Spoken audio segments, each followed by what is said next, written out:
Unit 1. Brands. Recording 1.1. Do you buy brands? Yes, I do. I am basically pro-brands. If you buy a branded product, it's a guarantee that the quality is fairly good and the product is reliable. Another reason is you attract a bit of attention if you buy something stylish, and branded products are usually stylish and have a good design. Let's face it, most people buy brands because they want to impress other people. They want to show that they have style and good taste. Do you buy brands? No, I don't want to give free advertising to companies. I hate all the advertising hype around brands. And I don't want other people to think I'm trying to impress them with lots of logos. And I also get fed up seeing the same things wherever you go. If you buy a suit from a famous brand, you'll see 5 people with the same suit that month. It's so boring. Another thing, am I buying the genuine product or an illegal copy? Basically, I want value for money. I won't pay inflated prices for a name, a fancy logo and packaging. However, I do buy brands for my kids, especially sports goods and trainers. It's always Nike, Adidas or Reebok.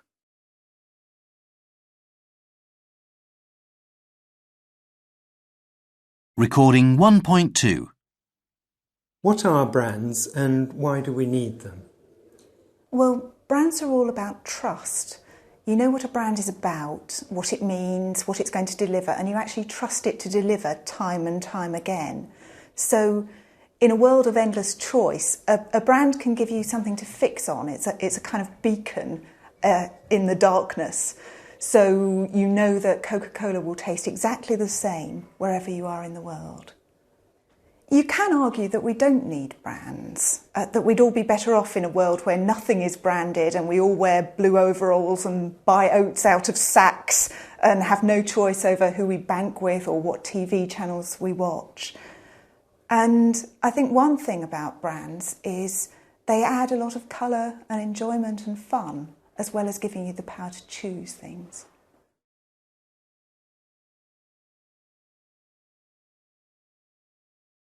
Recording 1.3. And what's the secret of a really successful brand? Really successful brands are ones that tap into an emotion, and that way they can inspire fierce loyalty. So they're much more than just a product or a service, they're an attitude. And that's carried through in everything about the brand, from the communications to the culture of the organisation to everything you see about the brand. So Apple is a good example. It stands for a kind of anti-authoritarianism. It's against big corporations, though it is a big corporation itself. And Apple started out when computers were big and scary and quite off-putting. Apple invented the Mac and you turned it on, you got a smiley face, it was really easy to use. And that's something that Apple has carried through right through to today, where people are in love with the iPod and the iMac and the iBook.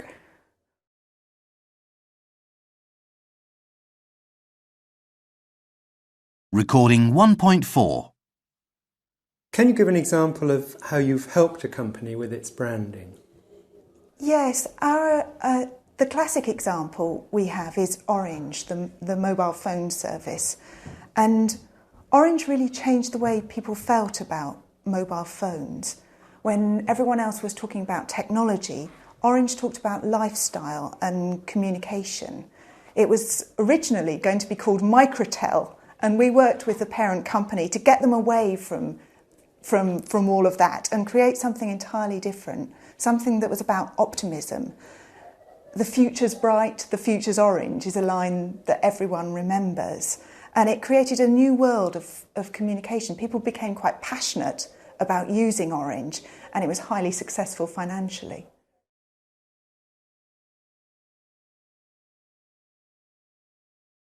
Recording 1.5.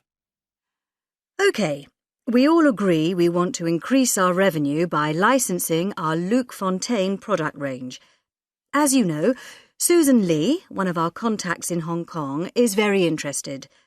Alain, how do you feel about this? Is she the right person for us? Definitely. In my opinion, she's ideal. She's well known in Asia. She's got an excellent reputation in the industry. She's got a modern factory and a large customer base. I'd say she's just what we're looking for. Right. Valerie, what do you think? I agree, because she's very good at marketing. I've met her several times. She'll work 24 hours a day to get a sale, just the sort of person we want. Barbara, you're shaking your head. What's your opinion? I'm afraid I can't agree. I don't think she's suitable at all. All her products sell at the lower end of the market. They're in the cheaper price ranges. But our Luc Fontaine range is exclusive. The male and female perfumes are for people who don't mind spending a lot of money to look good. They're not a good match for what she's selling. So what do you suggest then? I think we should find someone else. I do have someone in mind. I met Hiroshi Takahashi recently. He's based in Nagoya. His healthcare company is doing really well. He makes various skin products and sells them under well-known European labels. In my opinion, his company has a lot to offer. Why don't we meet him and see if he's interested?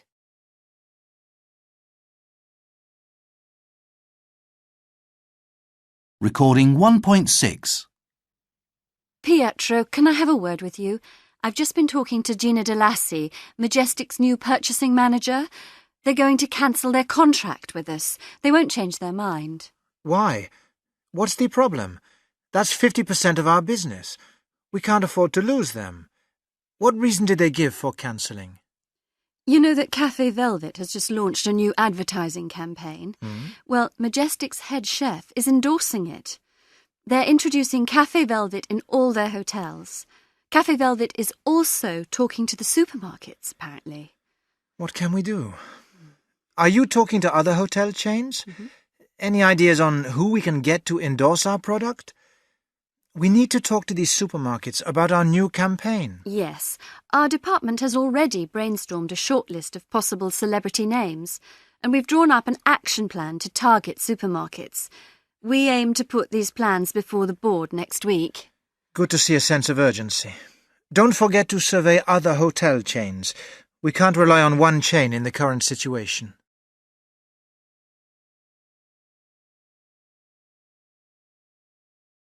Unit 2. Travel. Recording 2.1. Traveller 1. What I really don't like is the way airlines treat people on the plane. There are far too many seats on most planes, so there's not enough legroom, and I'm not even particularly tall. Also, the poor quality food and drink you get on airlines annoys me. It's all so processed and packaged. I just can't eat it. I prefer trains.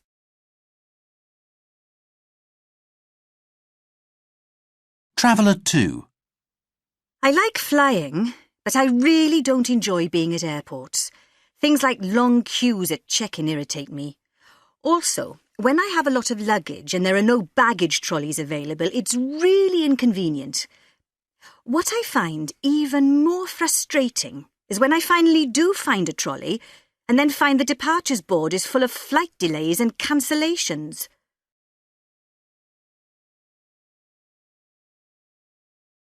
Traveller 3. I must be very unlucky because it seems I'm always a victim of lost or delayed luggage.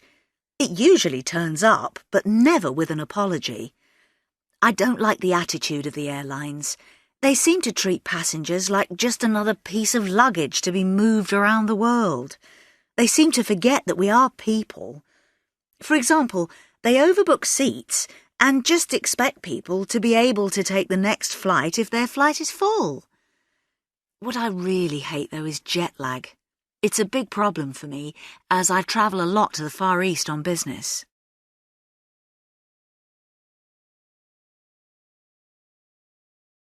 Recording 2.2. My last overseas business trip was a nightmare from start to finish. First of all, there was a delay on the way to the airport, as there was an accident on the freeway. When I got there, the lower level of the airport parking lot was flooded. Next, my carry-on baggage was too big and heavy, so I had to check it in. When we arrived, the subway was closed and there were no cabs at all. After a long time trying to read the schedule and waiting for 40 minutes, we finally got a bus downtown and found the hotel, but the elevator wasn't working and our rooms were on the 5th floor.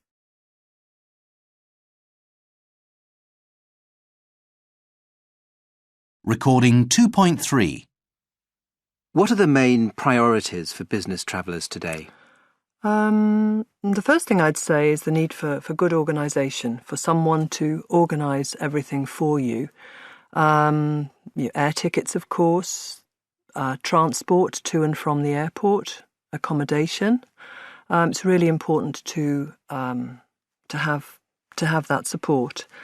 And the second thing I'd say relates to the airline that you choose or the cost of the flights. I think it's important to balance cost concerns with the need for comfort for the business traveller.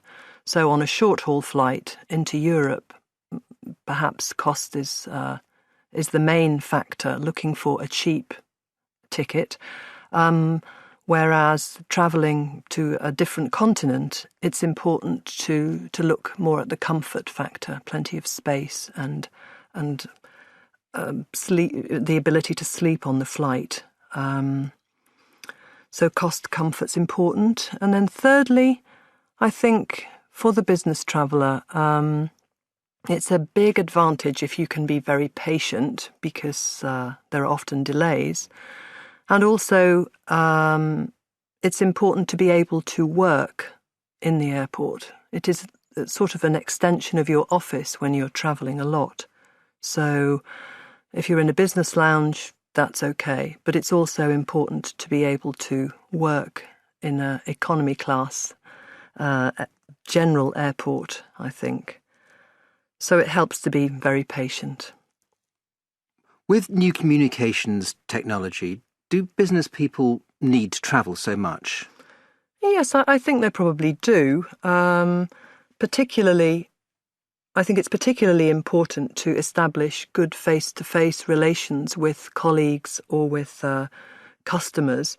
Perhaps after the first meeting, you can continue your relationship by telephone and by internet.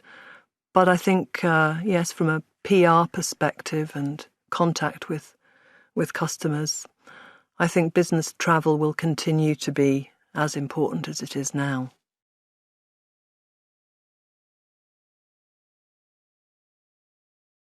Recording 2.4. What are the best travel experiences you've had? Oh, lots. It's particularly good when you get a great hotel with beautiful towels and beautiful bathrooms and nice soft bed, and good sports facilities, things like that. That's always a luxury. And the Virgin Lounge, I think that's a good experience with all the high tech things. I like that. What are the worst? Probably related to bad accommodation, but probably more, I think, to do with those things out of your control. Just to choose one example, it would be a flight back from the US, which was delayed and delayed and delayed and finally cancelled. And we all slept on the floor of the airport with no information, and it was very hard on the floor. Recording 2.5. What further developments do you see in business travel?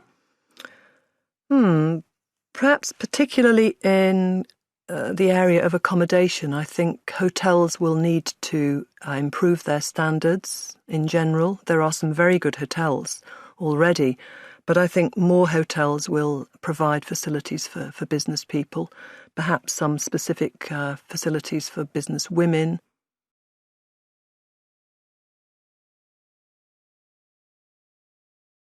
Recording 2.6.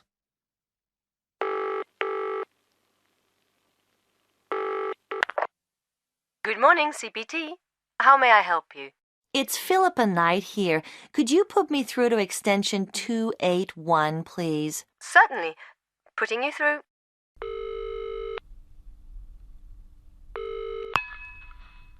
Hello, Maria Bonetti speaking. Hello, Maria. It's Philippa Knight from the Fashion Group in New York. Hi, Philippa. How are things? Fine, thanks. I'm calling because I'll be in London next week, and I'd like to make an appointment to see you. I want to tell you about our new collection. Great. What day would suit you? I'm fairly free next week, I think. How about Wednesday in the afternoon? Could you make it then? Let me look now. Let me check my diary. Oh, yes, that would be no problem at all. What about 2 o'clock? Is that okay? Perfect. Thanks very much. It'll be great to see you again. We'll have plenty to talk about. That's for sure. See you next week, then. Right. Bye. Bye.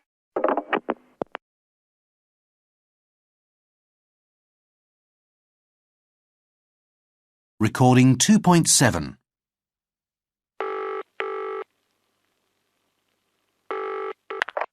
Good morning, CPT. How may I help you? I'd like to speak to Maria Bonetti, extension 281, please. Thank you.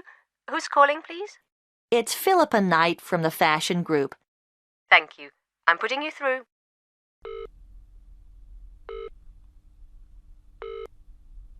Hello. I'm afraid she's engaged at the moment. Will you hold, or can I take a message? I'll leave a message, please. The thing is, I should be meeting Ms. Bonetti at 2 p.m., but something's come up. My plane was delayed, and I've got to reschedule my appointments. If possible, I'd like to meet her tomorrow, preferably in the morning. Could she call me back here at the hotel, please? Certainly. What's the number, please? It's 020-7585-3814. I'll be leaving the hotel soon, so if she can't call me back within, within the next quarter of an hour, I'll call her again this morning. Is that okay? Right. I've got that. I'll make sure she gets the message. Thanks for your help. Goodbye. Goodbye.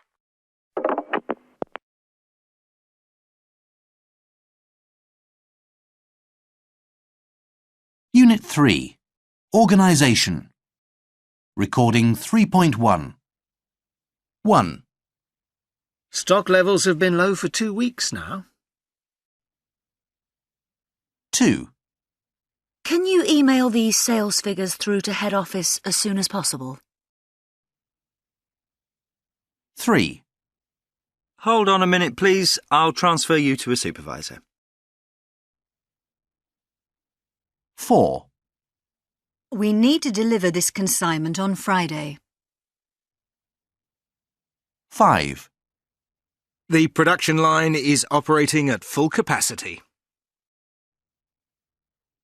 6. The Board of Directors have fixed the annual general meeting for Tuesday the 2nd. 7. Why do we always have to check with the parent company before making decisions? 8. All our engineers are out working on repairs at the moment.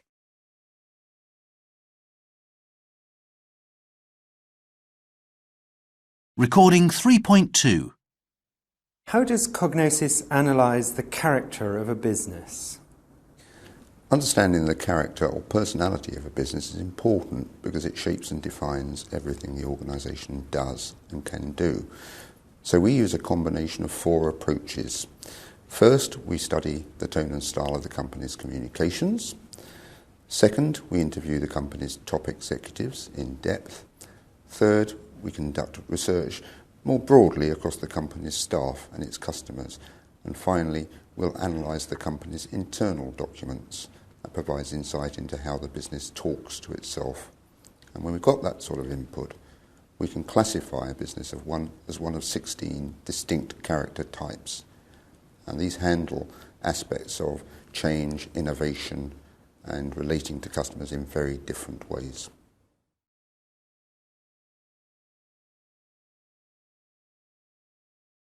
Recording 3.3. Can you give an example of how a business changed its organisation and why? Yeah, many businesses try to change their organisation, their culture, and they do that to be better able to compete and grow, but it's a very hard thing to do. It's often easier to change a business's character by merging with or acquiring a competitor. A good example of this was the merger of Guinness and Grand Metropolitan in 1998. This created a £23 billion company, Diageo, the world leader in spirits. The top team achieved a very substantial change in culture by being very clear at the outset that it was creating a new and different culture from the two companies that merged. And they did that by laying out a very clear vision. They were very specific about how the new business would be run. They laid out clear values and ways of working for staff, and they backed this up with a huge investment in staff training. This created a completely new culture which has been hugely successful.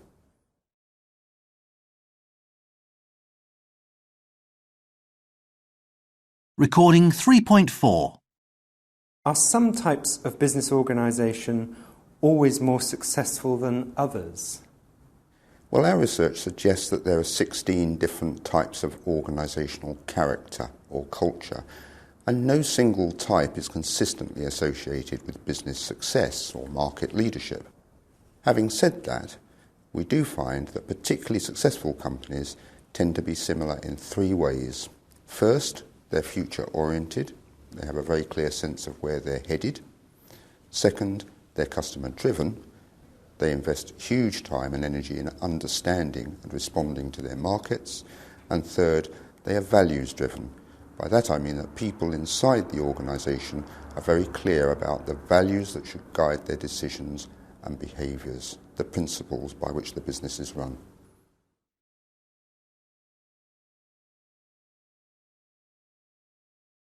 Recording 3.5. Hello, Marcus. Nice to see you again. Hi, Louise. How are you? Fine, thanks. I haven't seen you for ages. We last met at the Frankfurt Fair, didn't we? How's everything going? Pretty well at the moment. I'm still in the same department, and I got promoted last year, so I'm now head of data processing. I'm in charge of about 30 people. Fantastic. How about you? Are you still in accounts? Actually, no. I changed my job last year. I'm in marketing now. I'm really enjoying it. That's good. Yes, but the big news is, Marcus, I got married last year. Really? That's great. Well, congratulations. Anyone I know?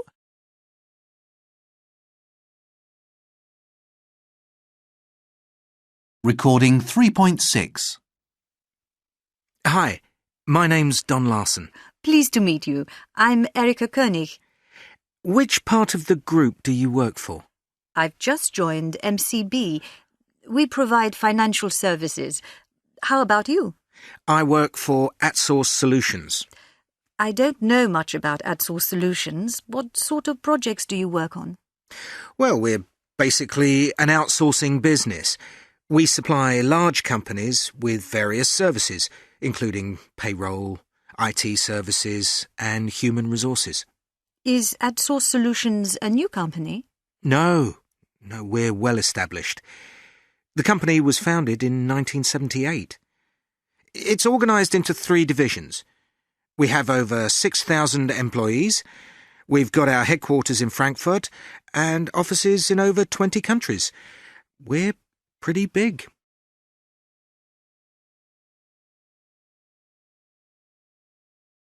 Recording 3.7.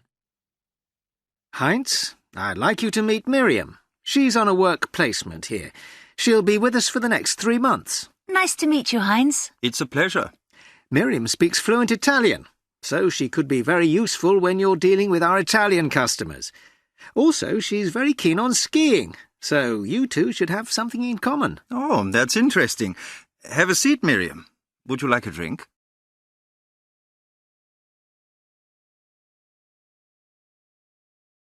Unit 4. Change. Recording 4.1. You've introduced some major business changes at Sainsbury's. Why was it necessary to change? Well, in the year 2000, we had a new chief executive join the company. Peter Davis joined a company that had been very, very successful in the past, but had become rather complacent and had lost its business lead over its competitors. Peter analysed the situation and realised that we needed some major investments, firstly in our supply chain, that's our depots and logistics infrastructure. Secondly, in upgrading our stores, which were beginning to look very old and tired. And thirdly, we needed to support the business in developing some new capabilities for which we needed a very large investment in new IT systems. In fact, replacing all our IT systems over a period of 4 years. We reviewed the capabilities we had in our own IT team and realised we needed much greater depth and breadth of skills, and we needed to inject some world-leading best practice, and therefore decided to use a third party. And what has happened since you introduced these changes? Well, we haven't completely finished yet. I think it's fair to say we're 80 to 90% through the IT system change, but we still have a long way to go in changing all our business processes and all our ways of working and driving out the maximum benefits.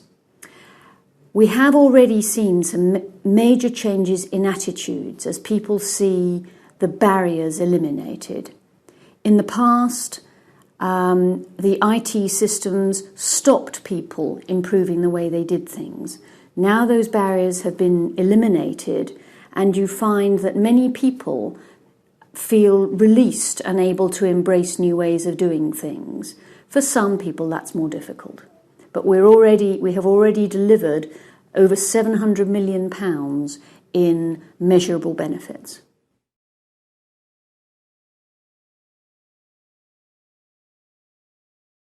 Recording 4.2. And which was the most successful change and why? The whole programme has been very, very successful. The things that have been easier have been those where the change was limited to one division or one function.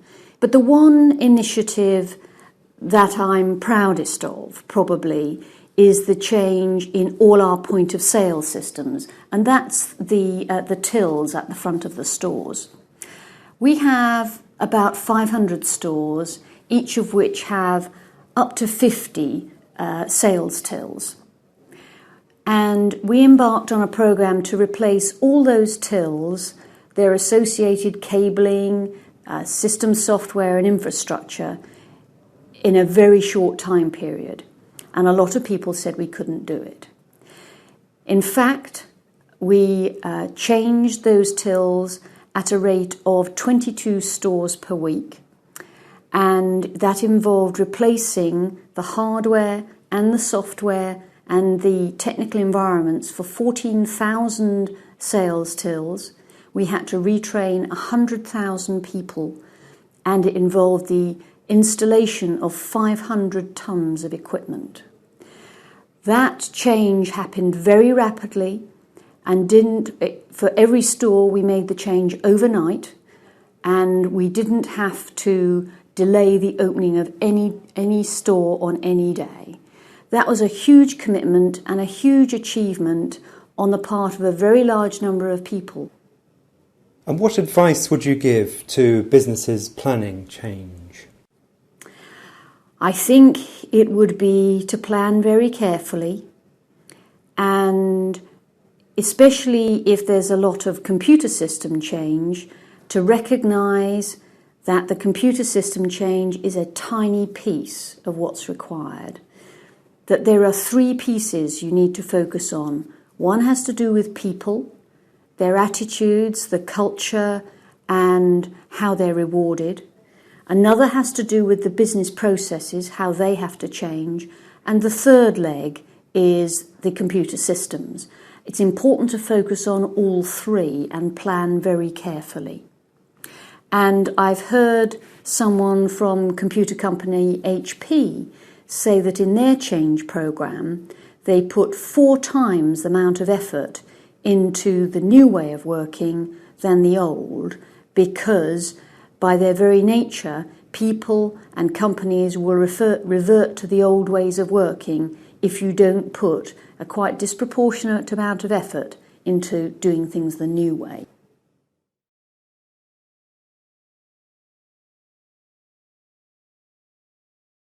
Recording 4.3. Can we move on to the next point? The open plan office. Nancy, would you like to begin?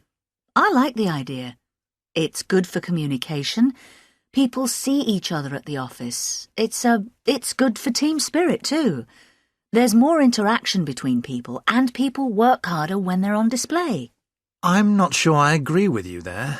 With open plan offices, there's a problem of privacy. OK, Max, thanks. Stefan, what do you think? I agree with Max about privacy. What if you want to have a private conversation or make a private phone call? Well, I suggest we use meeting rooms for private conversations or calls. Meeting rooms? Yes, that's true. I suppose Could I you just say something? I don't think it works. Let Stefan finish, please, Max. Well, I'm not happy about it. I don't think we should have a vote about it now. I mean, I think we need a report or an extra survey done about this. How do you mean, an extra survey? Are you saying we need to bring in a consultant? No, I was thinking of someone inside the company. OK. I think a report is probably better. I propose that someone prepares a report on the open plan idea by, say, the end of the month? Is everyone agreed? Yes, fine. Right. Right. Can we move on to the next item on the agenda? Hot desking. Max. Frankly, I was shocked to see the proposal about hot desking. I don't think it's a good idea at all. It will upset people, and it just won't work. OK. How do you feel about it, Nancy? I'm pretty sure hot desking won't work unless we have an open plan office. I don't think hot desking works in closed offices. Sorry, I don't follow you, Nancy. What exactly are you saying? What I mean is, we could change to an open plan system, but I'm against introducing hot desking now. It's not good to change everything too quickly. Staff need time to get used to changes.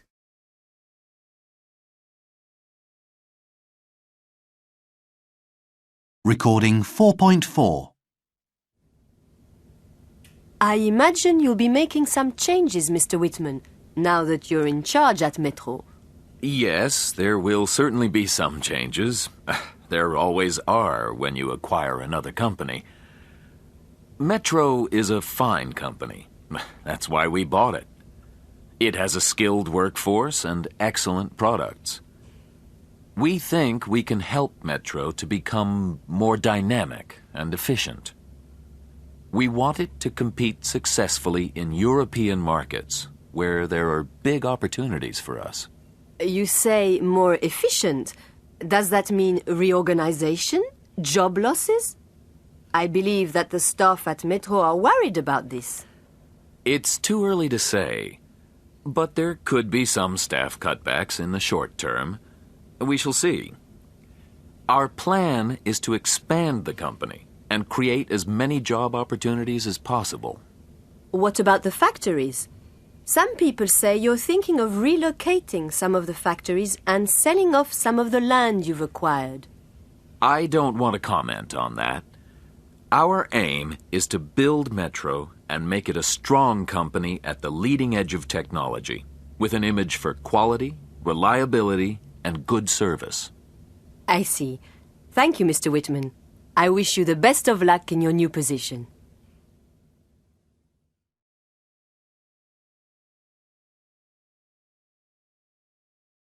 Unit 5. Money. Recording 5.1. Yahoo has strengthened its European presence with a €475 million acquisition, that's a $578 million acquisition of Kelku, the French-based online shopping service. The European online retail market is forecast to grow to €107 billion in the next 3 years. The Nikkei 225 average climbed 0.7% to 11,364.99, while the Topix index rose 1.2% to 1,145.95. Banking shares benefited most, with Mizuho jumping 5.6% to 437,000 yen, SMFG rising 4.7% to 752,000 yen, MTFG gaining 7.9% to close at 1,050,000 yen, and UFJ up 4.2% to 646,000 yen.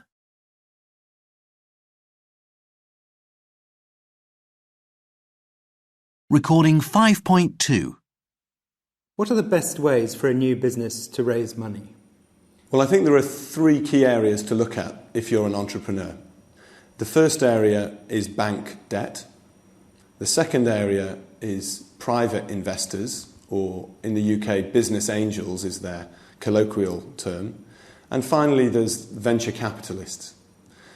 If you're an entrepreneur starting a business for the first time, then often bank debt is not an area which you're going to find very successful, mainly because if you're a startup business and you're an inexperienced entrepreneur, the banks won't want to lend to high-risk businesses.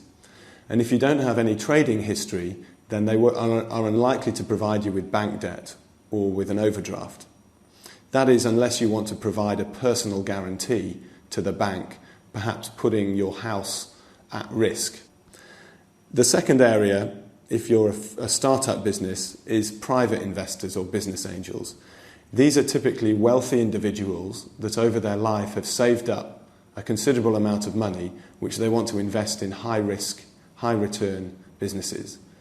So these are individuals that have decided not to invest in the stock market, which is large, lower-risk investments, but to really take up an opportunity to make 10 times their money by investing in startup businesses. And the third area to look at is venture capital. Now, venture capital is only appropriate for entrepreneurs that are looking to raise more than £1 million. If it's less than £1 million, then you need to go down the private investor route. An example of a venture capitalist in the UK is a company called 3i. So if you're an established business looking to raise money, then the bank debt route is probably the most appropriate. If it's under £1 million, then it's private investors, and if it's over £1 million, then it's venture capital.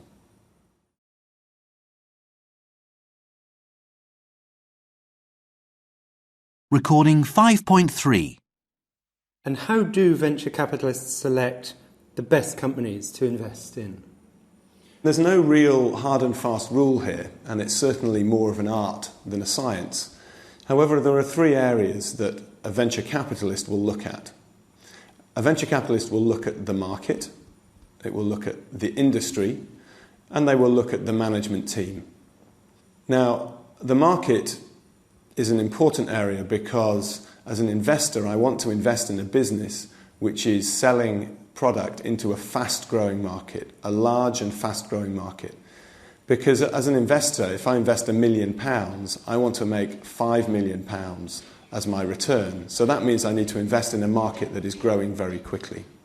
And the market, it's important to note, is all about the buyers. So who is going to buy my product? At what price are they going to buy it?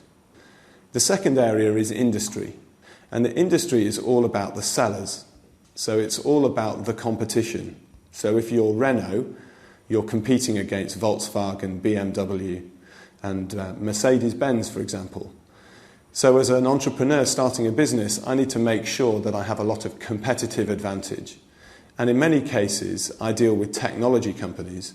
That means I need to have some intellectual property or some patents which protect my technological advantage.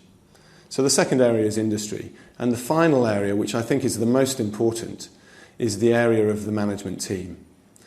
And management teams are very difficult to assess, but venture capitalists look at three areas. They look at the experience of the management team, i.e. how well do they understand the market and the industry that they're going into.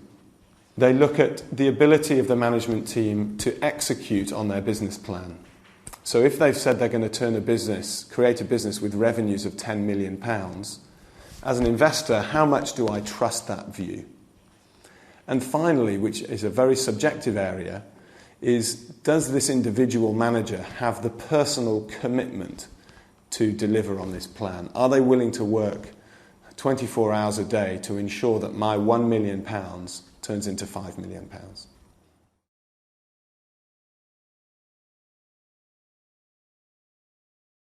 Recording 5.4. Can you give us an example of a really good business proposal? Well, the most exciting business that we've worked with recently has been a spin-out from Oxford University. And as you can imagine, from Oxford University, they have a lot of intellectual property. So they have a lot of competitive advantage. Secondly, this business is focused on developing software for the computer games industry. The computer games industry is a very exciting market. It's been growing very, very strongly over the last few years and will continue to do so with the success of people and games like Lara Croft. Now, the management team was a difficult area because although the management team were very technically strong, they didn't have a lot of management experience. But the investor decided to invest £1 million, and the first thing they did after investing was to hire a commercial director to run the company alongside the two founders with technical backgrounds.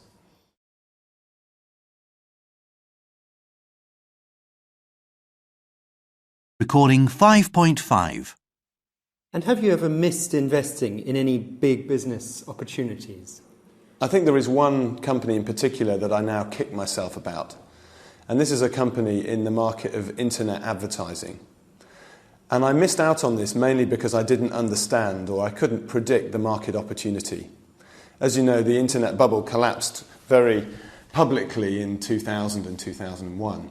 And this business that I met offered me an opportunity to invest £1 million at a valuation of £5 million.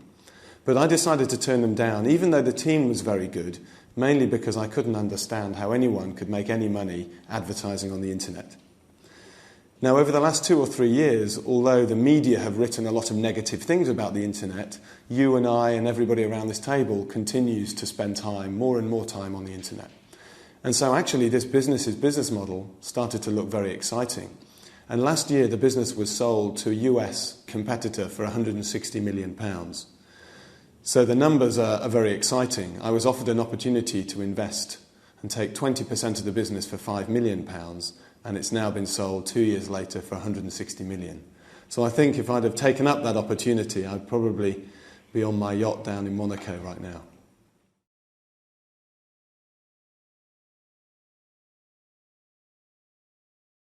Recording 5.6. Unibrand. We plan to increase sales by at least 10% this year. We have excellent sales opportunities in South America and Asia. We are opening 20 new sales offices in those areas and increasing our marketing effort. We have already launched a new perfume and we expect it to be very successful.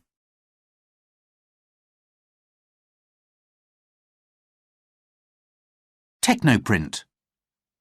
It's been another excellent year for our inkjet sales. They increased 14% worldwide, even though prices generally for inkjets have fallen because of competition. Our sales of cartridges increased by over 12%. Our sales of laser printers remained steady. Our new laser printer has great potential. We expect it to dominate the market as it has several unique features. We will continue to reduce costs by sourcing components from low-cost countries.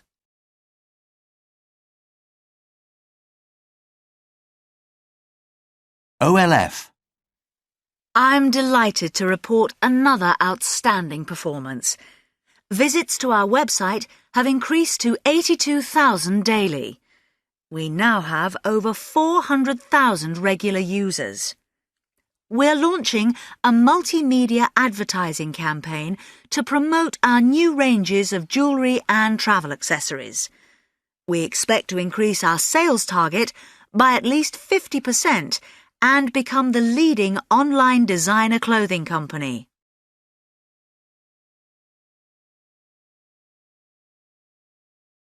AV. There are fantastic possibilities for our company. The Brazilian government have been very cooperative. They have helped to build a new road to our sites. The area is rich in diamonds. We expect to make profits of at least 200 million euros this year and to declare a dividend for the first time. We will issue new shares to finance the exploration of 2 new sites.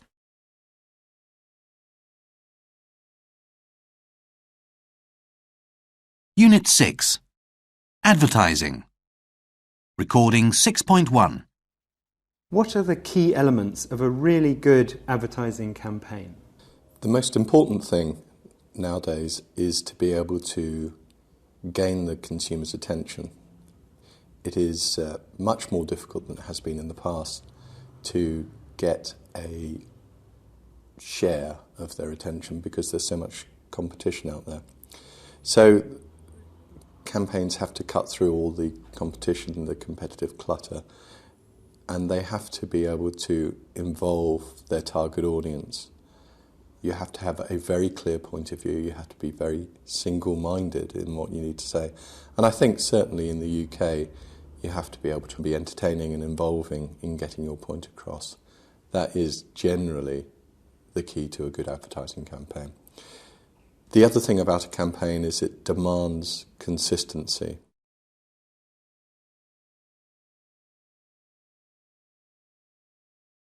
Recording 6.2.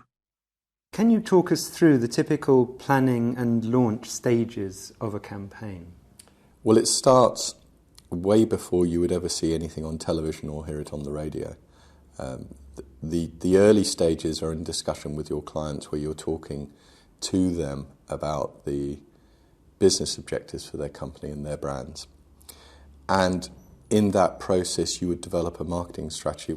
Once you've done that, you then need to go and understand in some depth and detail your target audience.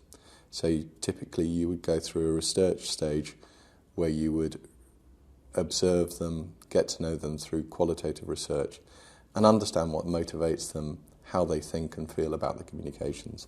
Once that's done, you pull all those pieces together and develop a creative brief where you start talking to your creative partners about idea generation, and then that would take 2 to 3 weeks for them to come up with a communication idea, which you would then discuss with your client. But most importantly, you go back to your target audience and talk to them about the idea, because it's very rare that you would get it right first time.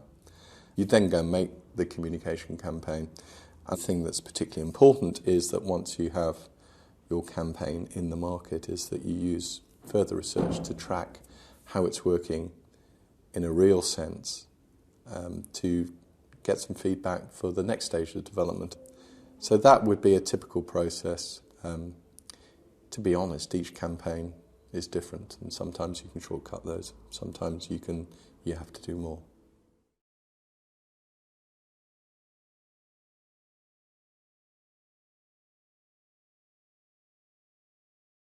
Recording 6.3. Formal presentation. Could I have your attention, please? Good morning, everyone. On behalf of myself and Focus Advertising, I'd like to welcome you. My name's Sven Larsson. I'm Commercial Director. This morning I'd like to outline the campaign concept we've developed for you. I've divided my presentation into 3 parts. Firstly, I'll give you the background to the campaign. Secondly, I'll discuss the media we plan to use. Finally, I'll talk you through the storyboard for the TV commercial. If you have any questions, please don't hesitate to interrupt me. Informal presentation. Right, let's get started. Hi everyone, I'm Dominique Lagrange. As you know, I'm Creative Director of DMK. Good to see you all. I'm going to tell you about the ideas we've come up with for the ad campaign. My talk is in 3 parts. I'll start with the background to the campaign, move on to the media we plan to use, and finish with the storyboard for the commercial. If there's anything you're not clear about, go ahead and ask any questions you want.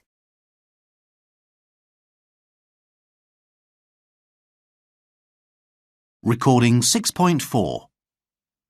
1. I wonder if any of you here know the answer to this question. What's the most popular holiday destination in Europe for people under the age of 25? 2.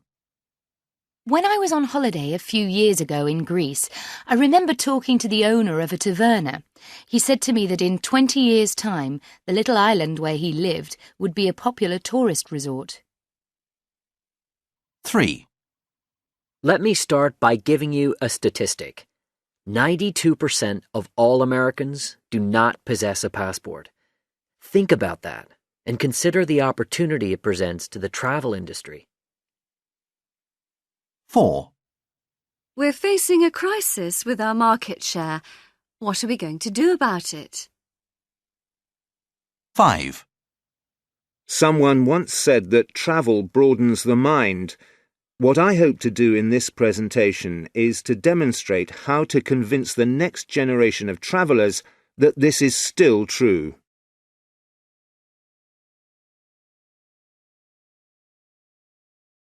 Unit 7. Cultures. Recording 7.1. How do you prepare people to do business internationally? How we prepare people to do business internationally really depends on the task that they're undertaking on behalf of their company or organisation.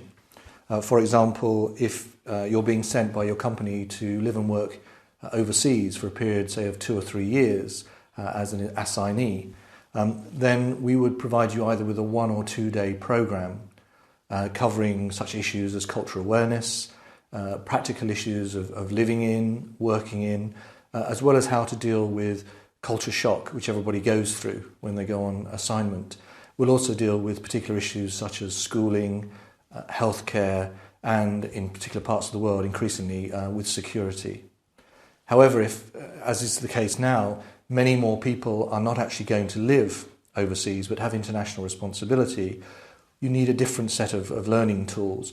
And that is, first of all, a general cultural awareness and understanding of how you should really operate when dealing with people with other cultures, teaching you how to negotiate contracts, communication, just generally whether that's by telephone, by email, or even by the written word.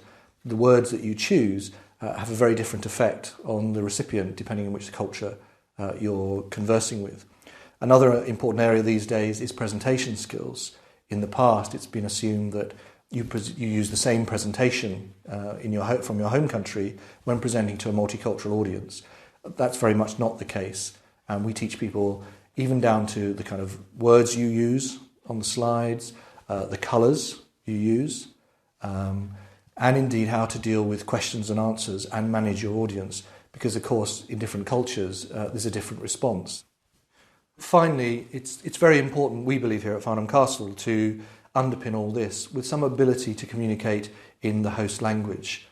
Whilst English is still very much regarded as the international language of business, it is increasingly expected that people will make at least some effort and attempt to learn the language of the people that they're dealing with. Particularly in a social environment, it really demonstrates an interest and an affinity with the people that you're trying to build relationships with. And of course, business is all about building relationships.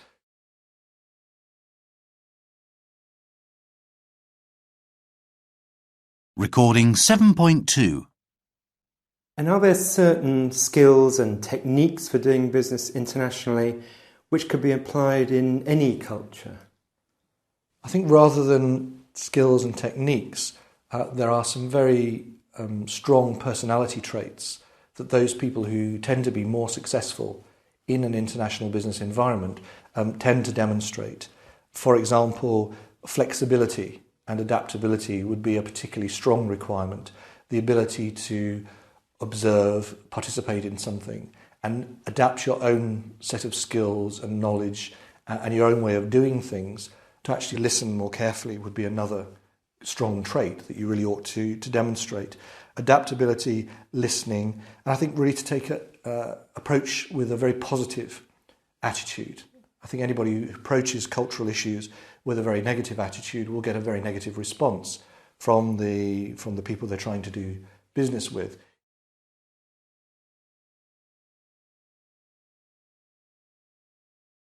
Recording 7.3. And can you give us examples of typical cultural mistakes made by people doing business internationally?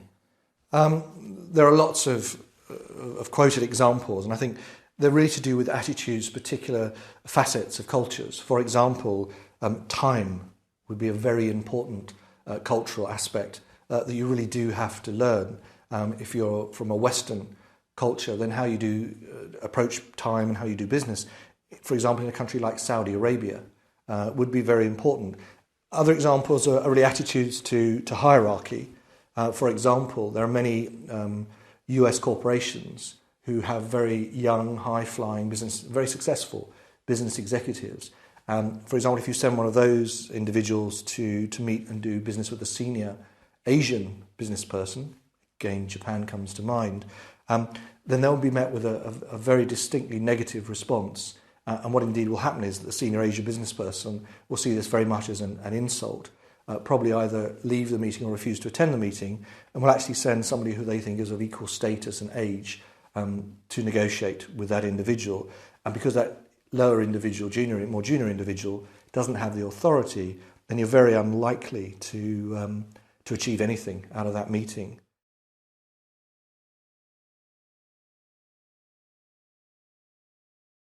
Recording 7.4.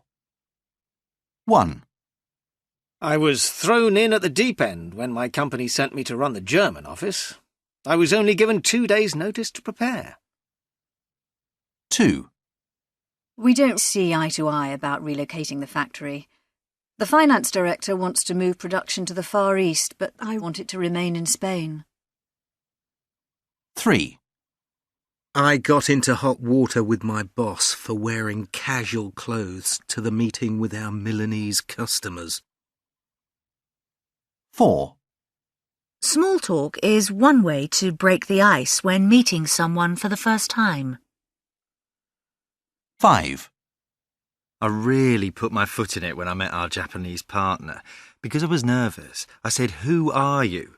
rather than "How are you?" 6. I get on like a house on fire with our Polish agent. We like the same things and have the same sense of humour. 7. When I visited China for the first time, I was like a fish out of water. Everything was so different, and I couldn't read any of the signs. 8. My first meeting with our overseas clients was a real eye-opener. I had not seen that style of negotiation before.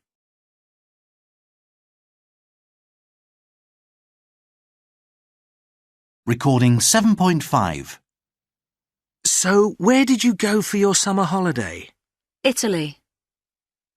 Did you have a good time? Yes, it was okay. And which part of Italy did you go to? Tuscany. I went to Pisa. Really enjoyed it. What did you think of it? Nothing special.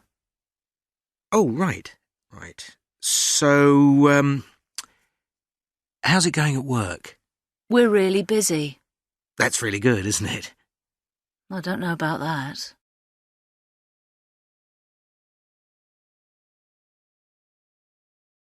Recording 7.6. 1. I'm sorry, I didn't catch your name. 2. I'm sorry, I'm afraid I'm going to the opera on Tuesday. 3. Not for me, thanks. I'm not very keen on fish. 4. I'm sorry. I really must get going. It was really nice talking to you. 5. Welcome to our headquarters. 6.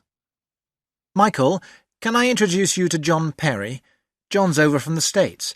John, this is Michael Andrews, my boss. 7.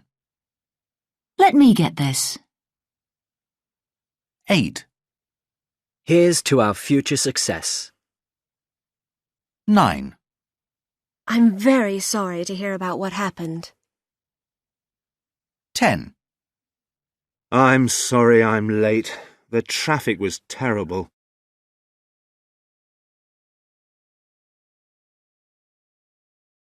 Recording 7.7. Is this your first visit to the Far East? No, I come here quite often. Oh, really? What do you do? I'm the marketing director for a small import-export company. How long have you been there? Nearly 10 years. Have you been to Hong Kong before? No, this is my first trip. Business or pleasure? Business, I'm afraid. How long have you been here? A week. And how long are you staying? Till tomorrow night. Where are you staying? At the Peninsula Hotel. What's the food like? It's very good, but eating at the Peninsula can be quite expensive. So, what do you think of Hong Kong? I really like it. There's so much to do.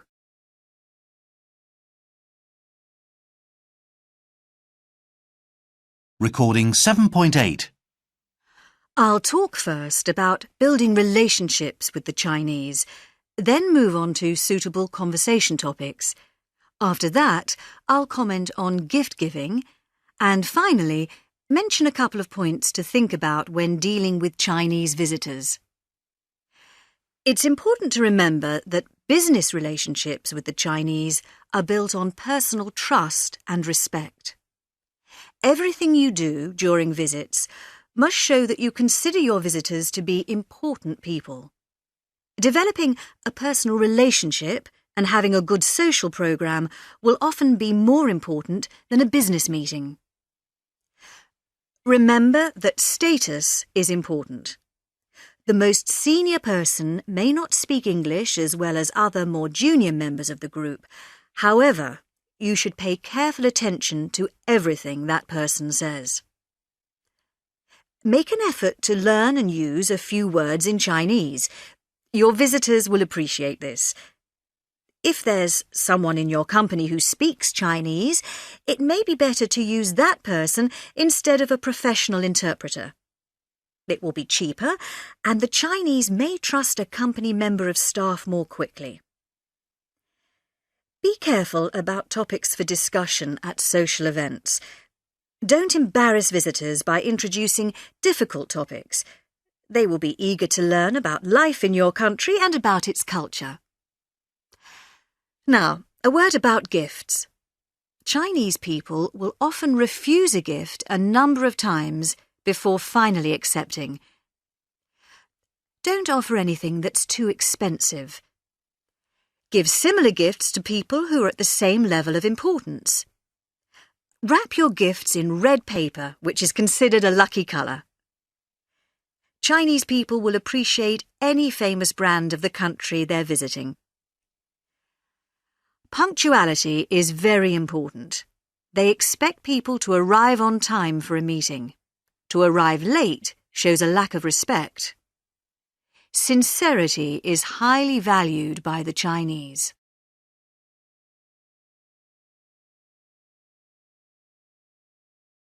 Unit 8. Employment. Recording 8.1. Well, what usually happens is that an employer will advertise a vacancy or new post, sometimes both inside and outside the company. Then, after they have received all the applications, they shortlist the candidates, choosing those who appear to meet their criteria.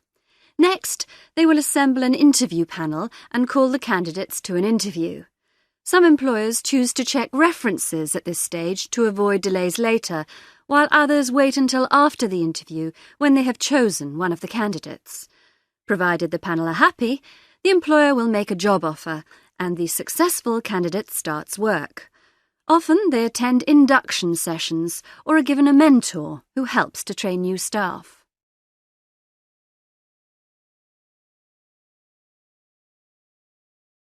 Recording 8.2.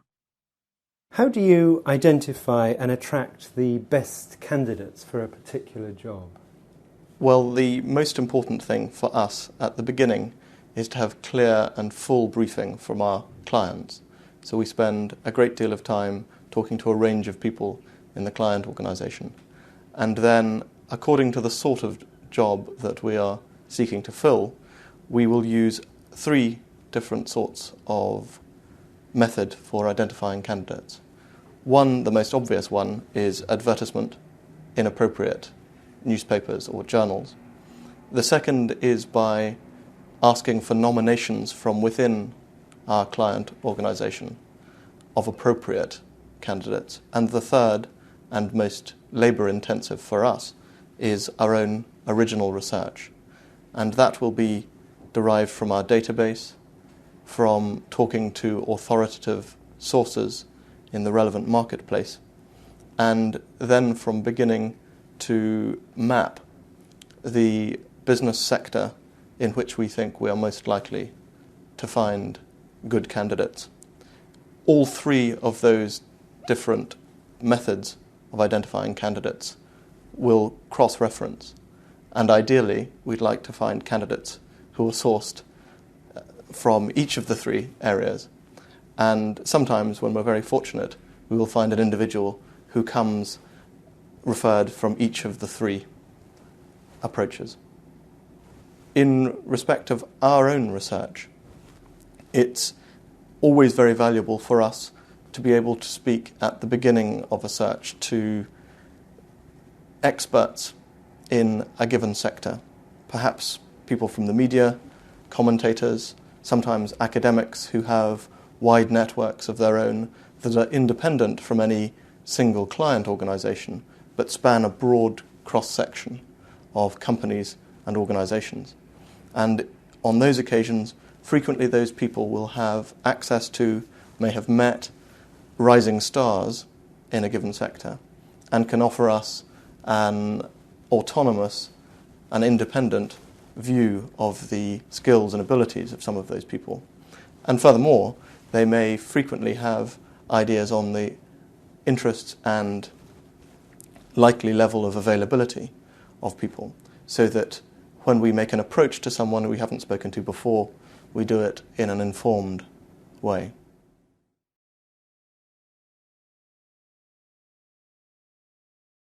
Recording 8.3. What advice would you give to someone planning an ambitious business career? I think there isn't one single pattern for success in a business career, but there are 1 or 2 things that are apparent and common themes in the careers of a lot of successful people. One of those is an honest understanding of the individual's own strengths and weaknesses, and that allows them, I think, both to plan the sort of organisations in which they will work and in which they're likely to succeed, but also, very importantly, allows them to react rapidly but appropriately to opportunities that are unplanned that present themselves. And I do think that's something that distinguishes really successful people from those who are average in their professions. I do think one of the other characteristics that is apparent amongst very successful business leaders is a curiosity that even 30 years in the same sort of business doesn't dilute or indeed destroy. At the very top of major organisations, people like Sir John Browne, now Lord Browne at BP, demonstrates even after a lifetime with a single company, which one might say has meant he has been engaged in a very similar sort of activity for the whole of his career, he demonstrates real interest in innovation and also an open-mindedness about the structure of the industry that he leads and how it ought to consider its role and indeed the very essence of what it does in the future, that ability to remain interested in the core essence of one's business is, I think, something that distinguishes the successful. Many of the rest of us, lesser mortals, get bored very easily or lose the ability to spot the interest and to sustain motivation and momentum on the strength of it.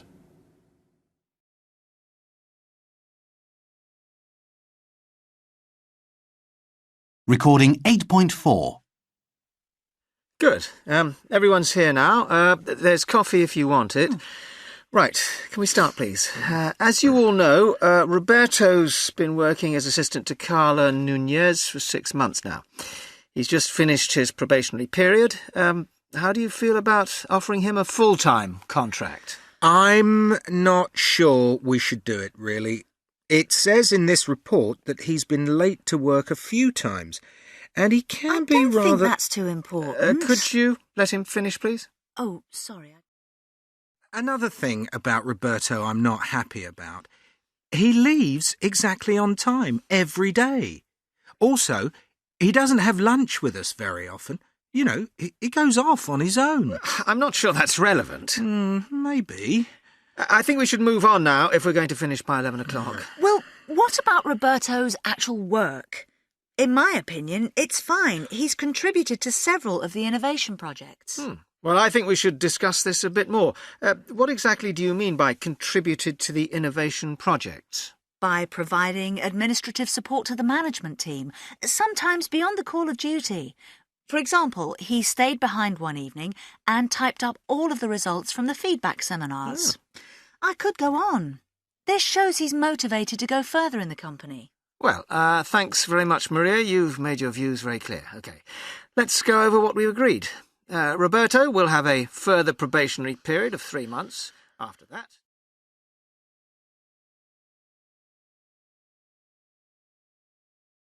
Recording 8.5. Could you please tell me why you want to leave your present job, Mr. Passarelli? Certainly. I'm glad you asked me that. It's very well paid, as you know, organizing stunts, and the people who do stunts are just great. But the job needs a lot of planning skills and is very responsible. If you make a mistake, someone can get badly injured or even killed. To be honest, I don't want that level of responsibility anymore. It's time to make way for a younger man. Right. You've told us about your experience and qualities. What would you say is your main weakness? Something you lack and would like to put right, maybe? My main weakness? Let me think. Well, I suppose some people would say I expect too much of people who work for me. I have high standards, and I get impatient if people don't do their job properly. But I'm trying to learn to be more patient. Nobody's perfect, are they?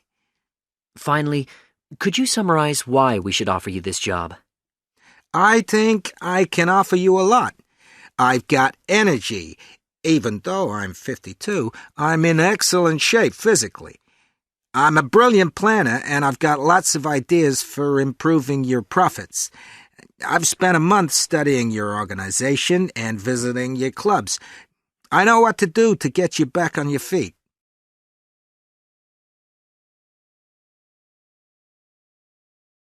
Recording 8.6. Could you please tell me why you want to leave your present job? Yes, I feel I have the ability to perform well in a more challenging job. I'm an assistant sales manager, but it doesn't seem that I'll get the opportunity to advance any further. Basically, I'm not fulfilling my potential. The job you offer is exciting and much better paid. It matches perfectly my interest in health and sports. You've told us about your experience and qualities. What would you say is your main weakness? Oh, well, what a funny question. I don't know, really. I'm not aware of any weakness. I mean, I have lots of friends and get on well with everyone, really. Sorry, I can't think of anything at the moment. Finally, could you summarize why we would offer you this job?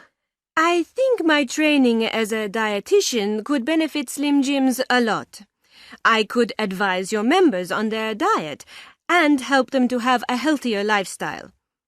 I've got excellent interpersonal skills, and if I get the job, I'll build up a first-class management team by ensuring regular team-building activities are part of their working week. This way, I hope to encourage good communication. I am sure this strategy will make Slim Jims profitable again.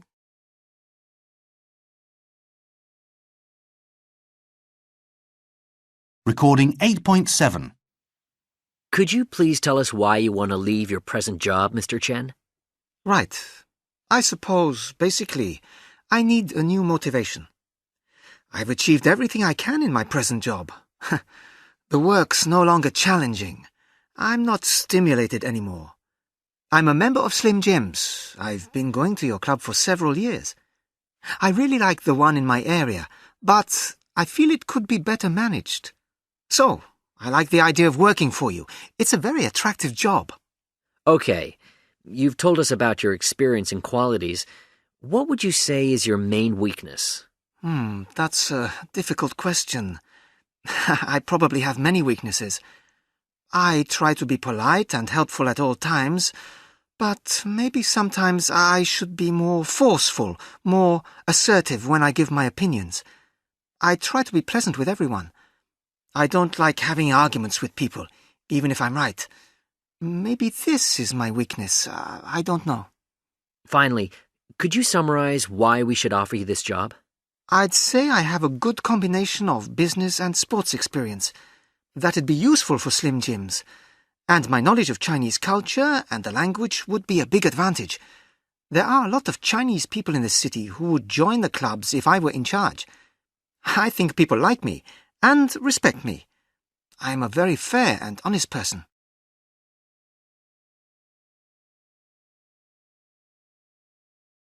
Recording 8.8. Could you please tell me why you want to leave your present job, Mrs. Daniels? Why?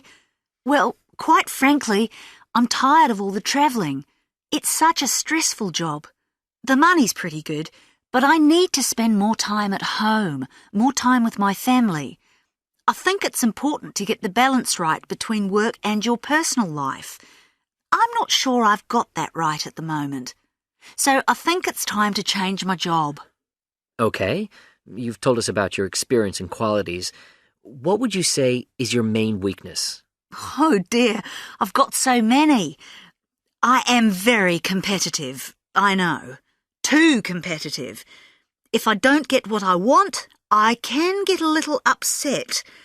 I need to accept that you can't always win in life, but it's hard for me to do this.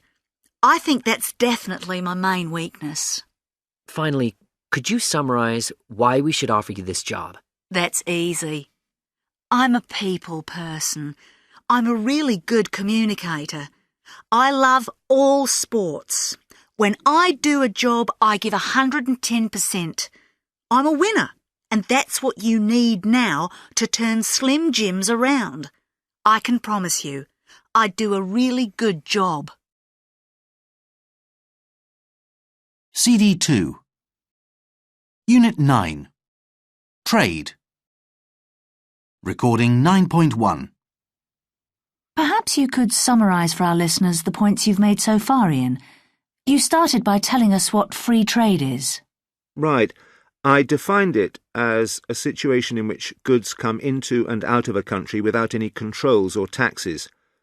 Countries which truly believe in free trade try to liberalise their trade. That's to say, they take away barriers to trade. They remove things which stop people trading freely. They have open borders and few controls of goods at customs.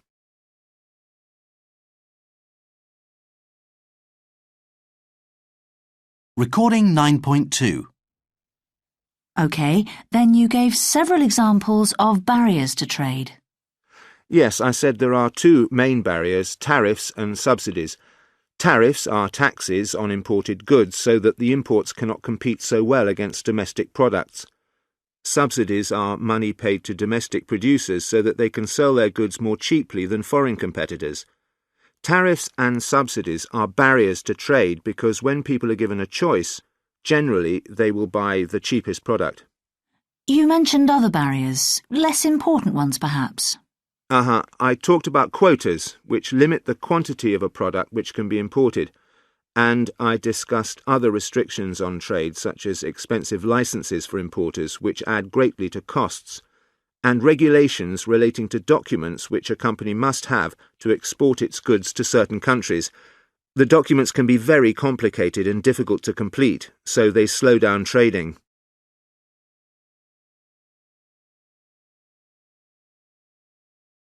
Recording 9.3. I asked you if free trade was always a good thing. And I answered, in principle, yes, it's a good thing. It's beneficial to countries. Why? Countries which open their markets usually have a policy of deregulation. That's to say, they free their companies to compete in markets without government control or subsidies. Because of this, consumers in free trade areas are offered a wider range of high-quality products at lower prices. People in those areas can move to the most productive parts of the economy and get better jobs with higher wages or salaries. OK? So why do so many countries protect their industries and not allow free markets? I gave 3 reasons, if you remember. Firstly, some people say, why should we practice free trade if other nations compete unfairly? For example, dumping is fairly common in international trade. When companies dump goods in overseas markets, they sell goods at very low prices, usually for less than it costs the company to produce the goods. Companies can usually only do that when they're heavily subsidized by their governments. Secondly, many people believe that strategic industries must be protected. These are industries that are very important to the economy: steel, power, communications, and so on. In the United States, many Americans think that the steel industry should be protected against cheap imports from Brazil and other countries. If the US depends too much on foreign-made steel, they argue, this could be bad in a time of war. Finally, some say that in developing countries, industries need to be protected until they're strong enough to compete in world markets. This is the infant industry argument. Certain industries have to be protected until they can stand on their own feet, as it were. My final point was that throughout the world there is a trend towards liberalizing trade and removing trade barriers.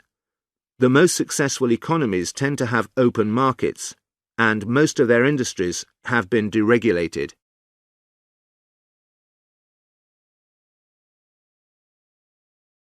Recording 9.4. If I order 5,000 boxes of tea, what discount will you offer us? On 5,000, nothing.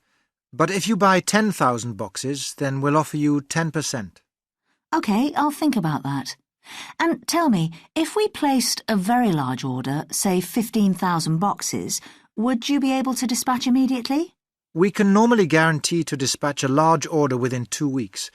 But if you order at a peak time, like just before Christmas, it will be impossible to deliver that quickly. I take it your price includes insurance. Actually, no.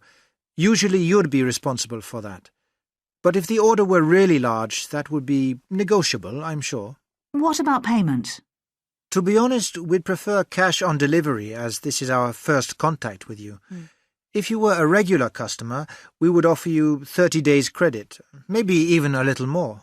That's all right. I quite understand. Look, how about having some lunch now and continuing later this afternoon? Then we could meet for an evening meal. Yes, let's continue after lunch. If I had more time, I would love to have dinner with you, but unfortunately my flight leaves at 7 tonight.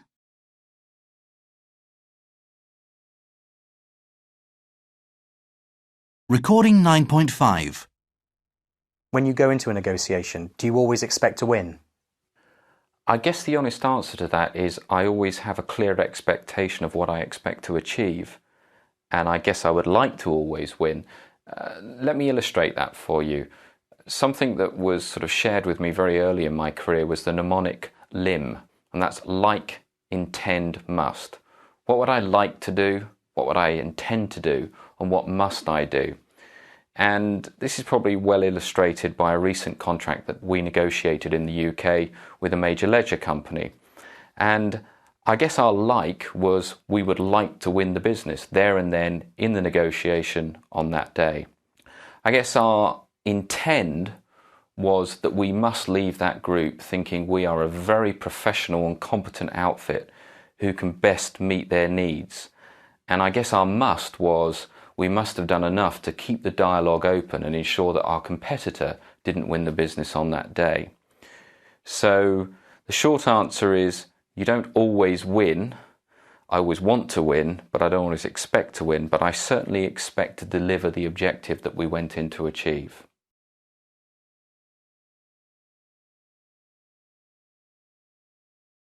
Recording 9.6. Could you give me some tips for negotiating? Yes, I think everybody has their own tips, but these are things that have worked for myself and the people I've worked with. And it's more around avoiding classic errors. And I guess the first one is to identify who the decision maker is. I've lost count of the occasions at every level, from first-line salesman through to board director, board-to-board negotiations, where I've seen fantastic presentations, superb dialogue, and the person that's been sitting across the table, so to speak, is not the decision maker. So that's the first tip. Make sure you know who you're talking to. The second one is that all salesmen, if they're good salesmen, tend to be very enthusiastic about what they're selling. That could be a product or a service or even a social occasion, but it's all selling at the end of the day. And in their enthusiasm, they focus on their need rather than the buyer's need. So, for example, in our own case, I've seen on many, many occasions people basically go straight to the point, we're here to sell you Coca-Cola. It's the world's #1 brand, you must want it. What they haven't done is establish the buyer's need.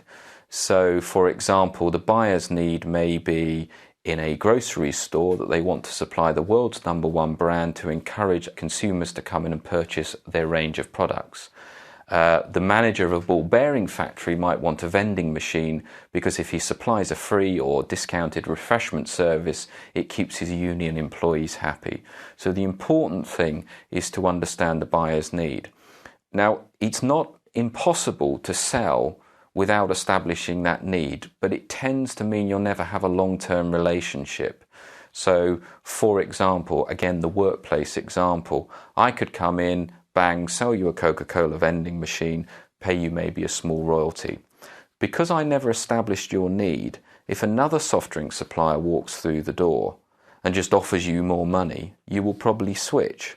Whereas if we'd established the fact that all you were interested in was offering a service and you wanted it to be as hassle-free as possible, we could have tailored our offering. So I think that's very important. My favourite one, and I'm probably in danger of doing it myself now, is once you've made the sale, shut up. I think it's very important. Close the sale, reinforce the buyer's decision. Everybody likes to feel they've made a good decision, and then leave.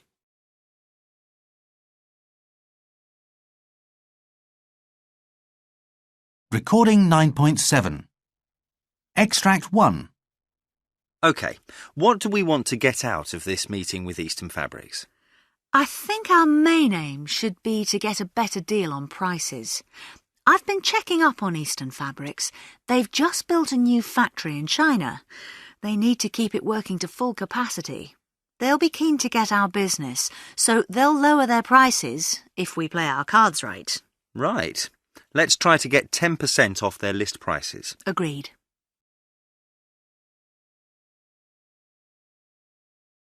Extract 2.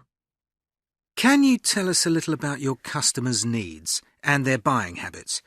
You know, what colours they like, what sizes are most popular, and what your main sales outlets are, that sort of thing.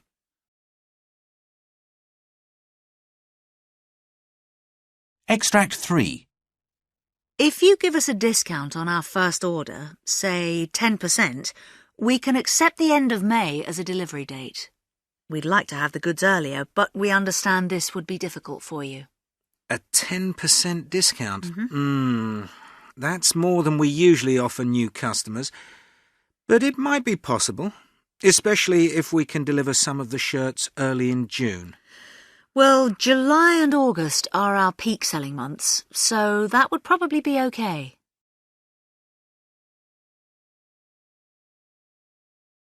Extract 4. How about if we send the first consignment by air to make sure the goods arrive on time, and we'll send the rest by sea as soon as possible? Sounds like a good idea to me. As long as we get the first consignment by the end of May, we'll be happy. I can guarantee delivery by that date. OK?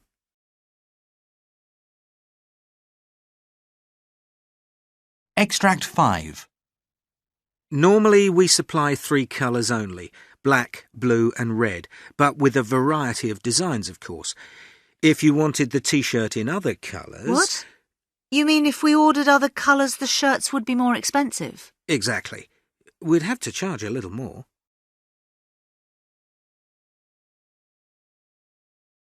Extract 6. Good. We agree on price, quantity, discounts, and let's see, method of transport. I'll send you an email confirming everything. Let me know if there are any problems.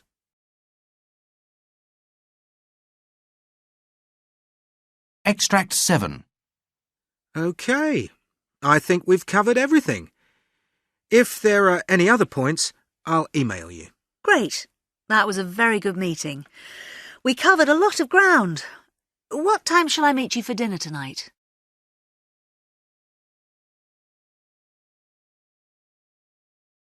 Unit 10. Quality. Recording 10.1. How do you define quality in business? How important is it? Delivering good quality is absolutely fundamentally important to any business. I believe the best way to define quality is to look very closely at customers' expectations and then to look at the ability of a business to meet or exceed those expectations consistently. Customers generally place great trust in the ability of their favourite brands or companies to address their requirements dependably, whether it be a soap powder, a hotel room, or a massive conference facility.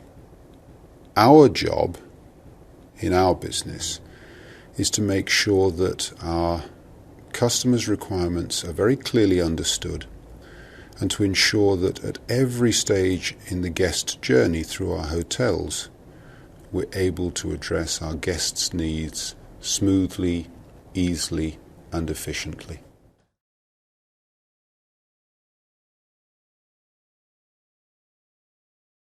Recording 10.2. How should quality improvement be measured? Well, as a general guide, I'd say quality improvement should be measured consistently over a period of time and very accurately so that everybody believes in the reports and the figures that are circulated around an organisation. But in 3 specific ways, we at Hilton measure the quality of our performance. Every year we contact thousands of guests to understand just how satisfied they are with all the important areas in our business, whether it be the way they arrive and depart from a hotel or the quality of their bedroom and the food that they eat. We contact all of our team members, the people who work for us around the world, to understand how satisfied they are with the experience of working for Hilton, their career development and the training they receive. And finally, we look at how efficiently and consistently we deliver our own operational standards. So if we, for example, say that no one should take longer than a couple of minutes in a queue to be checked into our hotel, are we delivering that consistently around the world? And we do that through mystery visits to all of our hotels. That gives us guest satisfaction, operational efficiency, and the satisfaction of our team members in all of our hotels around the world.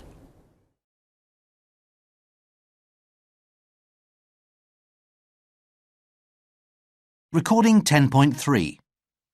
Does high quality mean high cost? I guess it can do, but I think what's more important is investment in high quality something which will pay dividends to a company? Will it help to build profitability? Certainly, delivering good quality consistently is not something that can be done without any cost to an organisation. Investment in good people, in good training, in efficient practices and processes will always mean that there is investment required. However, it should also be at the heart of delivering what any organisation's customers are looking for. And if they're satisfied, and if they keep coming back as a result, then what should follow is healthy revenues and even healthier profits. And that, for me, makes investment in quality something that's very affordable. In fact, it's absolutely essential.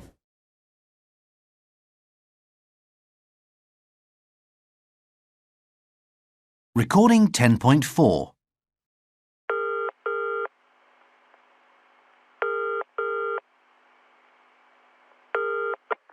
Good afternoon, Electrical Goods Department. Hello, this is Teresa Green. I'm calling about the DVD player I bought from you a few weeks ago. Unfortunately, there's a problem with it. I'm sorry to hear that. What seems to be the problem? It doesn't work. Could you give me some details, please? Well, the eject mechanism's not reliable. Sometimes it works and sometimes it doesn't. Can you bring it in? Then we can look into the matter and we'll probably send the machine back to the manufacturer. I'm sorry, but I'd prefer to exchange it. I'm afraid it's not our policy to replace items. We'll send it to the manufacturer for repair. Well, that's not really good enough. I'd like a different make, and I don't mind paying a little more for a better model. All right then, bring the machine in and we'll see what we can do for you.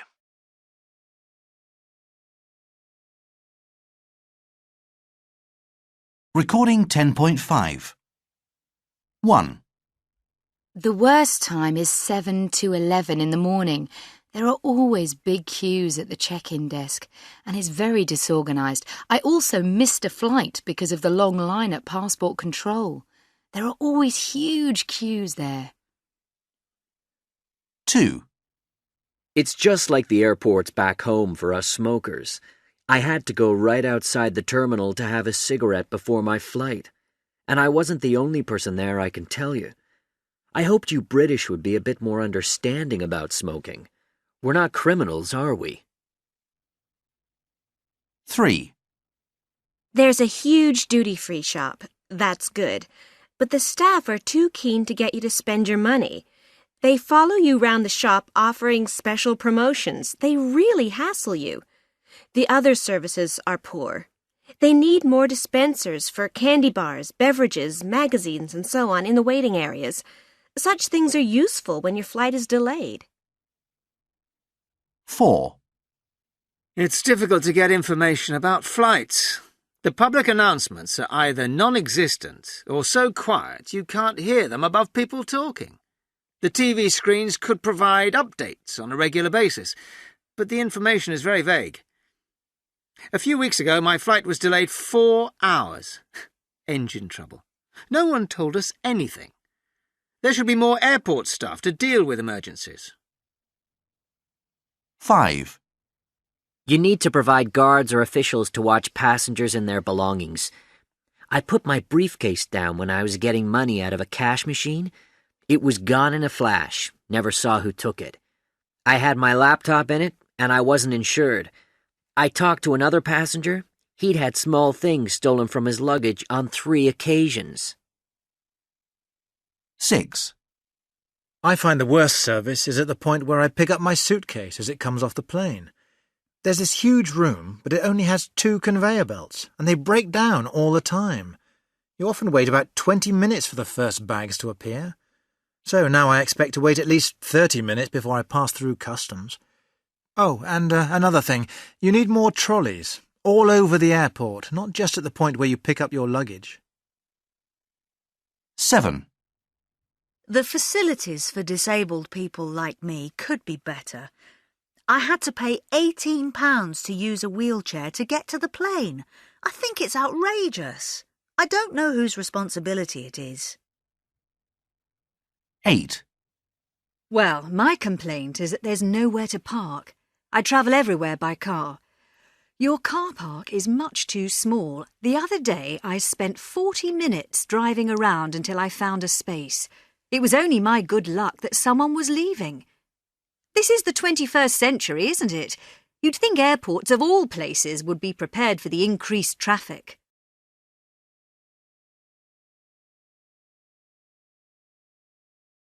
Unit 11. Ethics.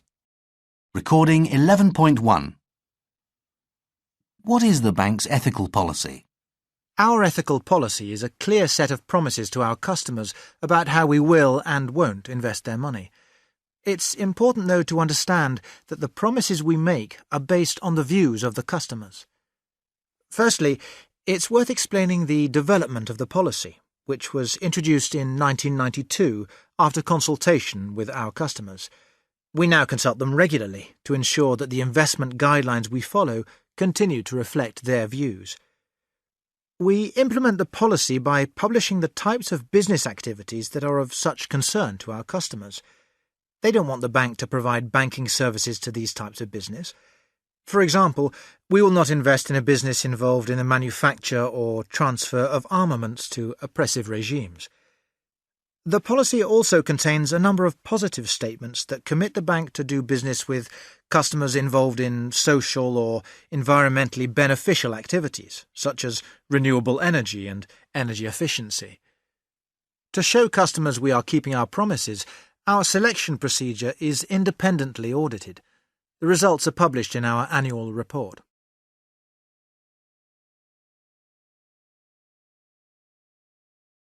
Recording 11.2. Is it really the job of business to provide a lead in ethical standards? Businesses don't operate in isolation. Businesses are part of the wider community through their staff and their suppliers, for example. Business activities will inevitably lead to a series of ecological and social effects. The nature of some industries has huge and very obvious effects on the environment and society, whilst the effect of others, such as the financial services industry, is not always so apparent.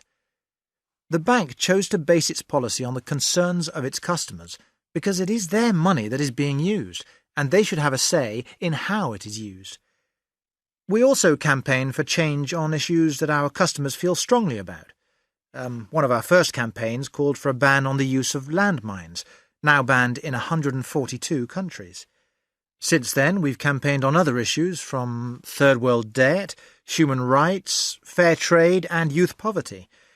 Customers can get as involved as they want, and because the bank represents them, it means their view is more likely to be heard.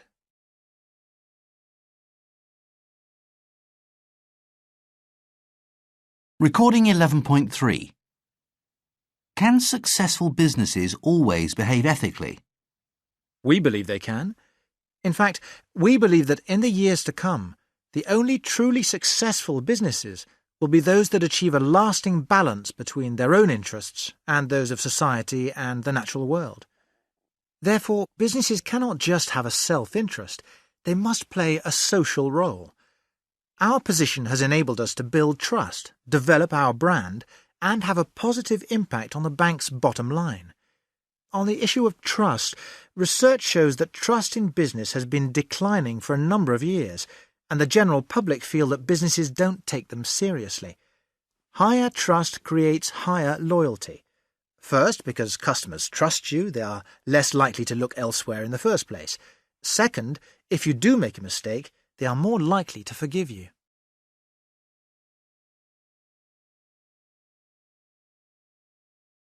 Recording 11.4. I'll never forget the trouble we had with that face cream. We launched it and, it was a real winner. I mean, it was going really well. Great. When suddenly people started phoning and complaining it was burning their skin. Burning their skin? You mean like a kind of allergy? Yeah, it was making red marks on their faces. The newspapers heard about it and wanted to know what we were doing about it. Ah, typical. They don't exactly help, do they? So what did you do? We didn't know what to do. You see, we'd tested it for over 6 months and, there'd been no bad reaction to it. Well, so what was the problem? Well, we'd invested a lot in the product and the launch. I mean, you know what advertising costs are these days. Then suddenly, the number of complaints doubled in the space of a week or so. Doubled? Incredible. Did you manage to keep it quiet? No, our managing director got more than a bit worried. Said all this was harming the company's image. So we recalled the product and lost a lot of money. Oh, I tell you, the only people with red faces were us. Since then, we've kept away from skincare products.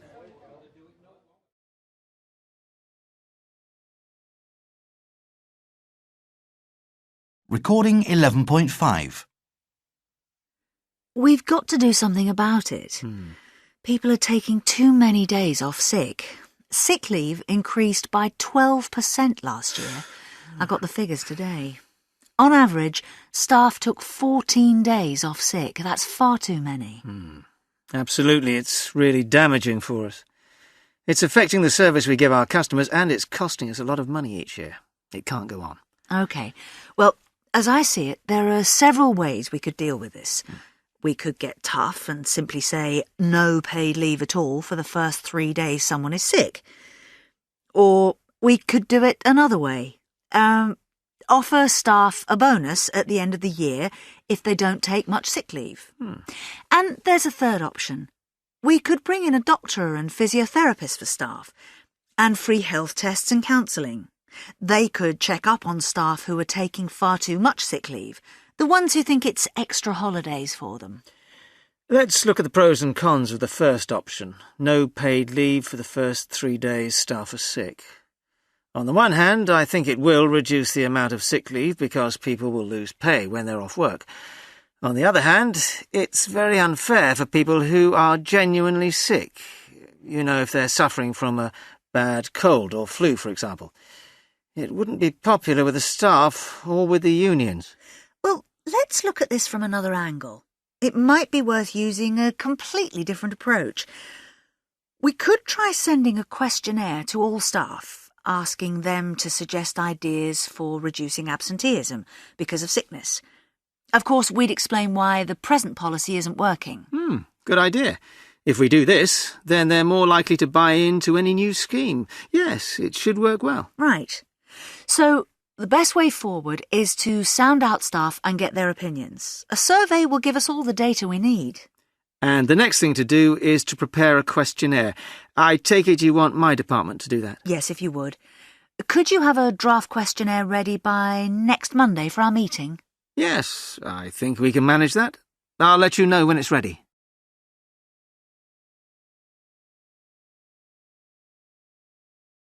Recording 11.6. A bit of information now, Nichols, I think you ought to know. Carl often has lunches with Monica Kaminsky, the design manager of Rochester Electronics, our main competitor. Monica Kaminsky? Really? That's something I didn't know. Yes, and she often phones him at work. She has long chats with him. I've no idea what they talk about.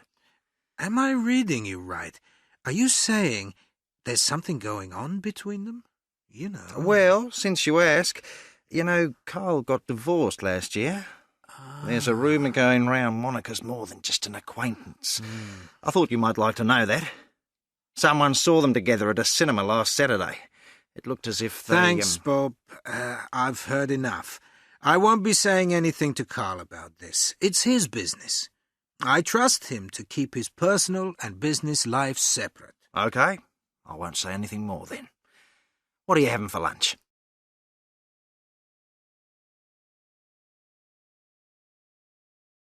Recording 11.7. I can't believe what you're saying, Carl. I'm really shocked.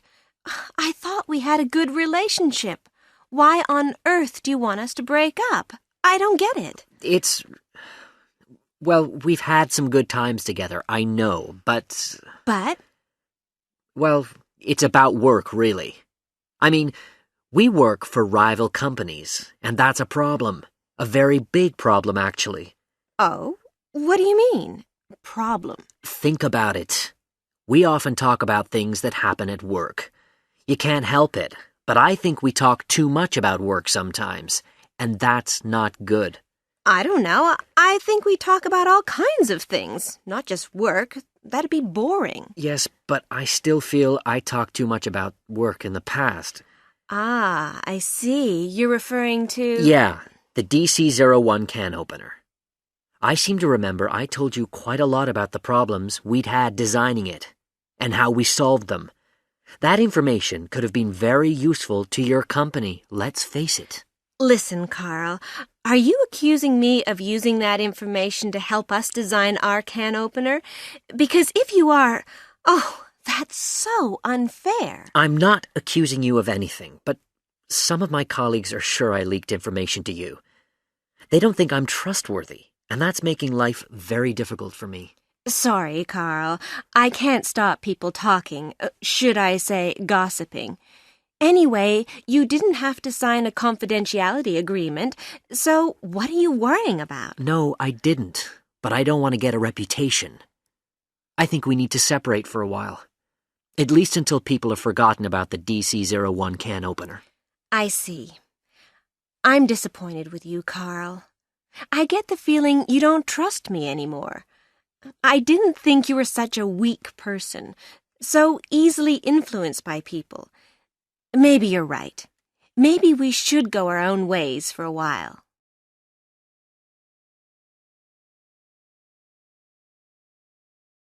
Unit 12. Leadership. Recording 12.1.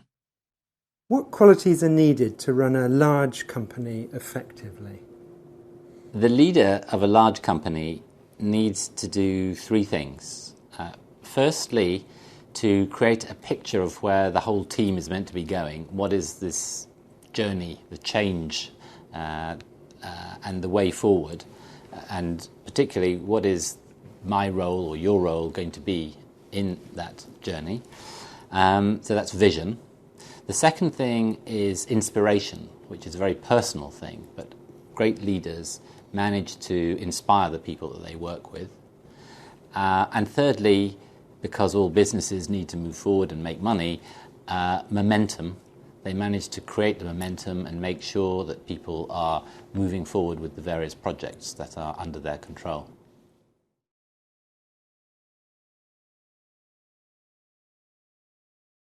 Recording 12.2. And how do you help leaders to develop their skills?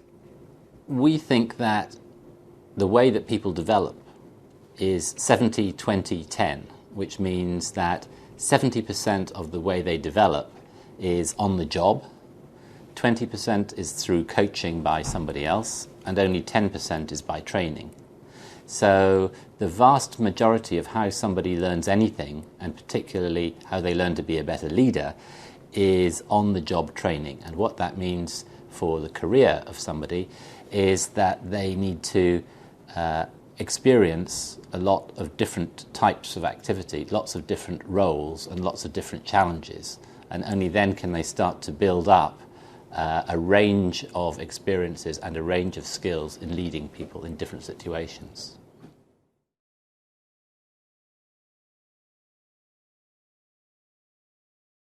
Recording 12.3. Which leaders have influenced or impressed you? This is always a very difficult question because the people who have influenced me may be people that nobody else has ever heard of. So whenever I am asked this question, I always have to give the examples of very famous people, but unfortunately these are people that I haven't personally worked with. So there is a bit of a problem always with this question. However, Nelson Mandela is someone who has always impressed me. In addition to the vision and inspiration and momentum that we mentioned earlier, he also has some magical charisma, even via the television screen, and is clearly able to move people to action. The second would be Winston Churchill, because I think he's a very interesting example of somebody who was a very good leader for one era in England, Britain's history, although he was not seen to be a very good leader at a different era. So I think he's a good example of a man who was good for one time but not for another. And then I have Bernie Ellis, who was a postman, who coached our rowing boat when I was at university. Nobody else will have heard of him except the 8 people in the boat. But he was a brilliant leader because he was very down to earth and he managed to inspire us to row very fast.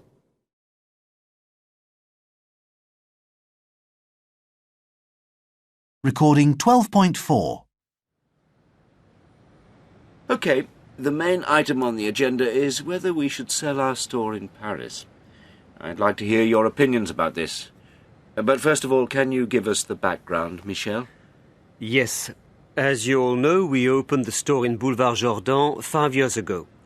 We hoped it would be a base for expansion into other areas of France. But it hasn't been a success. It hasn't attracted enough customers, and it's made losses every year. As I see it, it's going to be very difficult to get a return on our investment. I agree. There's no possibility it'll make a profit. It's in the wrong location, there's too much competition, and our products don't seem to appeal to French people. We should never have entered the market. It was a mistake. We should sell out as soon as possible. I don't agree with that at all. Things have gone wrong there, it's obvious. The management's let us down badly. They haven't adapted enough to market conditions. But it's far too early to close the business down. I suggest we bring in some marketing consultants, a French firm if possible, and get them to review the business. We need more information about where we're going wrong. I totally agree with you. It's too early to close down the store, but I am worried about the store's location. We're an upmarket business, but most of the stores in the area have moved down market, selling in the lower price ranges. That's a problem. I think we have to make changes very soon. I mean, our losses are increasing every year. We just can't go on like this. We may have to revise our strategy. Maybe we made a mistake in choosing France for expansion. Well, thanks for your opinions. I think on balance we feel we should keep the store going for a while. So the next thing to do is to appoint a suitable firm of marketing consultants to find out what our problems are and make recommendations. Personally, I'm convinced the store will be a success if we get the marketing mix right. We've got to get the store back into profit. We've invested a lot of money in it.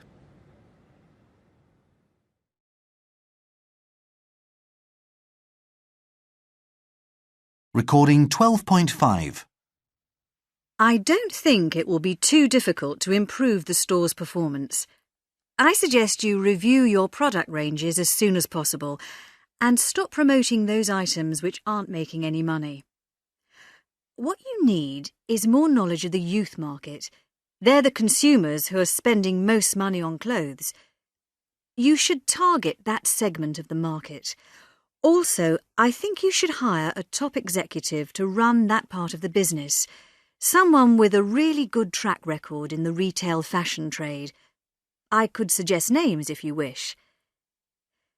You need to take a hard look at other parts of the business. I'm not happy with the furniture department in the store. It takes up a lot of space and isn't making any money. To be honest, I just don't think it'll ever make much money. I also have doubts about your stationery department. Is it really worth keeping? The answer to your problems is to do something quickly to stop profits falling and turn the store around. So, this is what you should do now, in my opinion. Reduce your range of products, cut out the loss makers. Hire a new executive with experience of the fashion clothing business. Close down furniture and possibly stationery. OK? Any questions?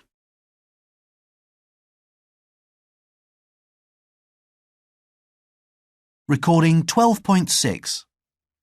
Here are some ideas, in no particular order, that we can think about. Some of them you may think are a bit crazy or not practical, but hear me out. I know of one CEO who sends out birthday cards with his signature and a personal message to every employee. We could try that. We could also start a company magazine. It may be a bit expensive, but I think it could really help. I know one of our competitors has an Employee of the Month scheme. It's very popular. Staff nominate a colleague who has done well in some way.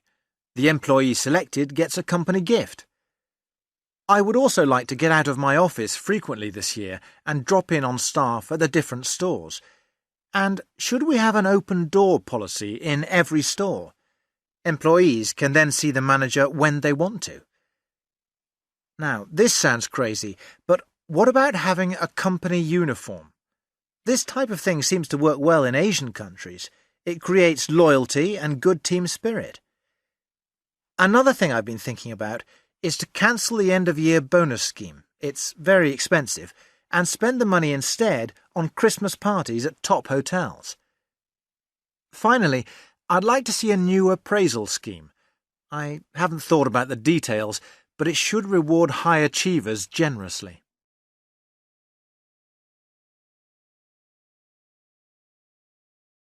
Unit 13. Innovation. Recording 13.1. The idea of a lone inventor who makes a discovery or has a sudden clever idea or brainwave is maybe a little out of date today.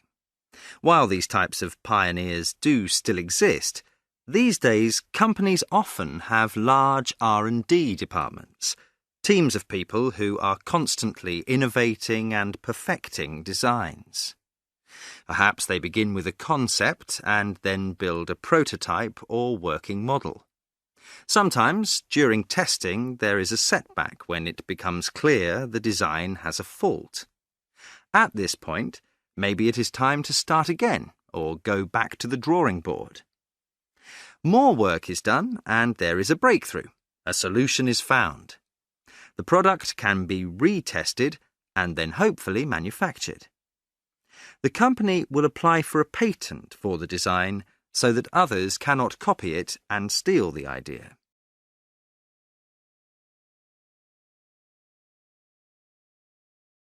Recording 13.2.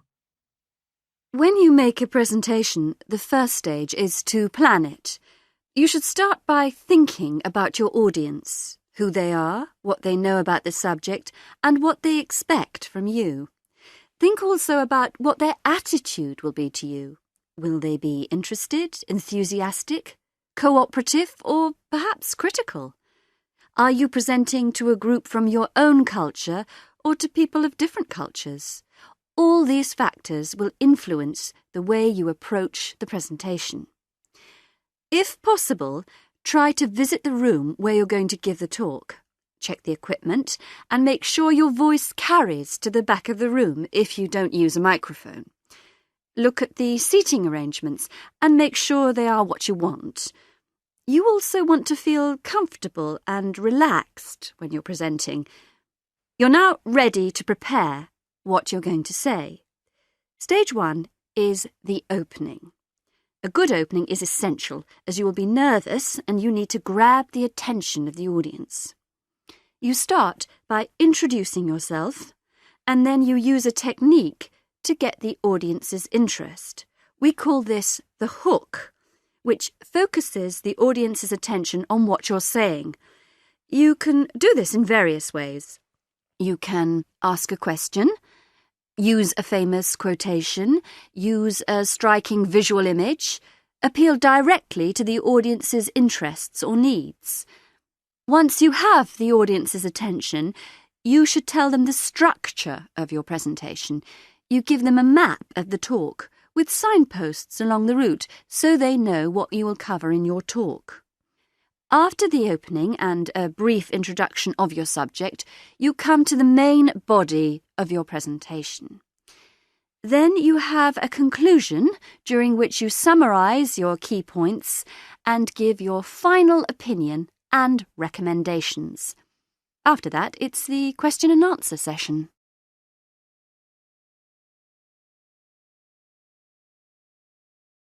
Recording 13.3.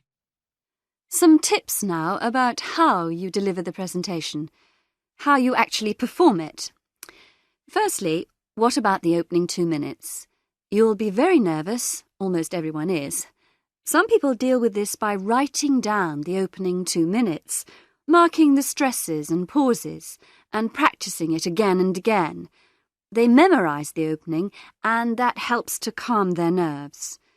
Rehearse your presentation. using the equipment you will use when you do the real thing. Have a backup plan. What will you do if your projector doesn't work? If your computer crashes? If you cannot find your slide tray because you left it at the hotel? Keep good eye contact with your audience at all times, even when you use PowerPoint or the OHP for visual effects. Eye contact will help you show that you are speaking to the audience, not at them. You need to build a rapport with the audience and to develop a warm and friendly relationship with them. Enthusiasm is important. If you are enthusiastic, your audience will be too. The right body language is important. Generally speaking, it's better to stand than sit when making your presentation. Avoid repetitive, annoying gestures, but dramatic gestures can be effective when you make key points. Vary the speed of your voice. A pause is often very effective. Vary your intonation. Change the pitch of your voice by using a high or low tone. Vary the volume of your voice. You can speak loudly or quietly to attract your audience's attention. Follow the KISS principle. Keep it short and simple. Use short words and sentences.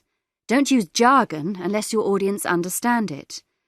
Generally present concrete facts rather than abstract ideas. Give examples to support your points. Use visuals which can be seen by all the audience. Don't put too much on a single transparency or slide.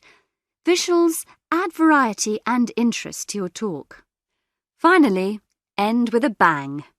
Give the audience some memorable words or phrases which sum up your key messages.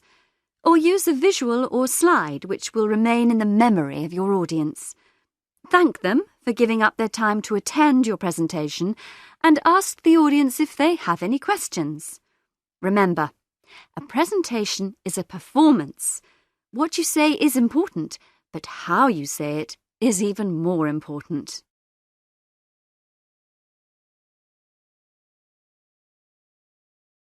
Recording 13.4. Good morning, everyone. Thanks for coming to my presentation.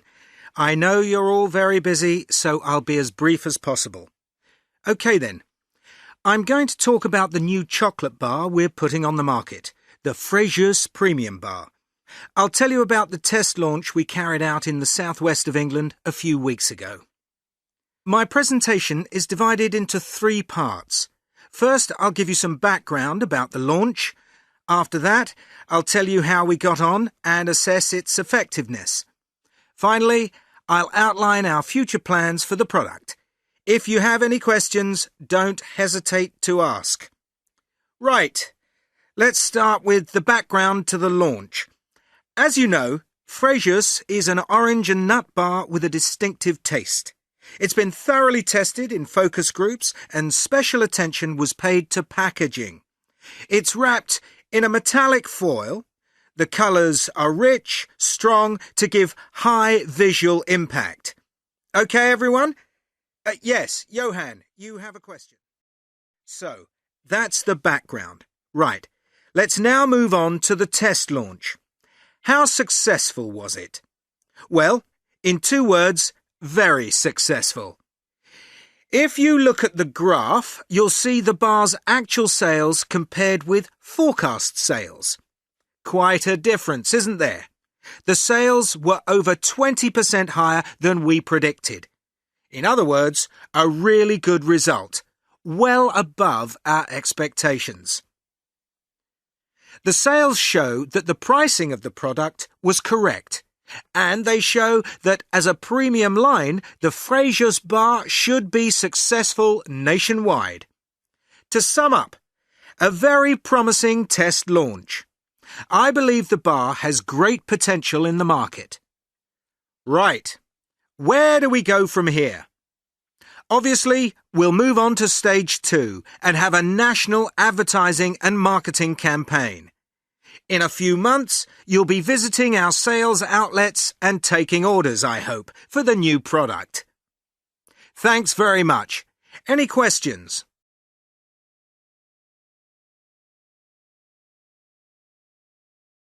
Unit 14. Competition. Recording 14.1. The credit card business is highly competitive. How do you stay ahead of your competitors? Well, it's certainly true to say that in the UK, especially, the credit card market these days is hugely competitive. When Barclaycard launched in 1966, we were the only credit card in the UK, and it took some 10 or 12 years before we even saw one other competitor in the UK market. Today, if you apply for a credit card in the UK, you can choose between maybe 1,000, 1,500 different cards from different providers. So there is a huge amount of competition out there. The way that Barclaycard tries to maintain a difference to all the rest and tries to stay competitive, we do that in a number of ways.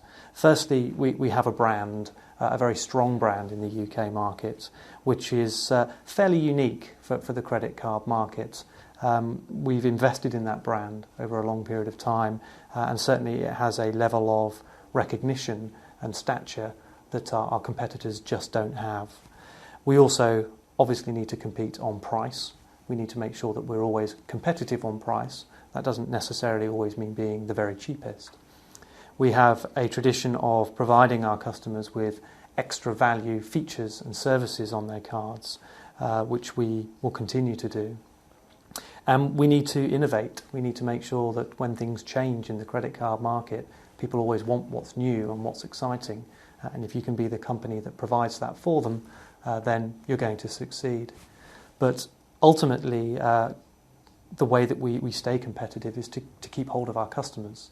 And the way that you do that is by offering them good service. Most people are very happy to have a credit card and to pay a reasonable sum for that credit card.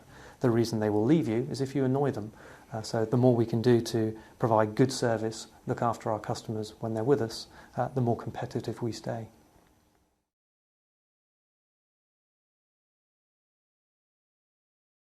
Recording 14.2.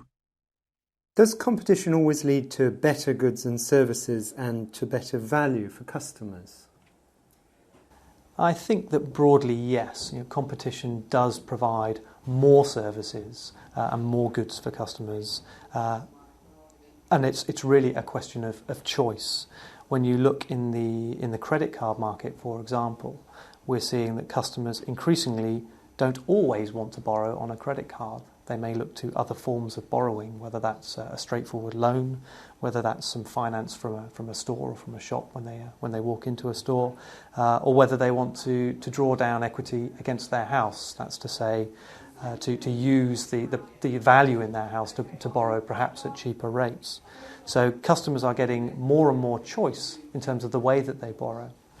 When you look at the credit card market in particular, certainly the quality of goods and services has expanded rapidly in recent years.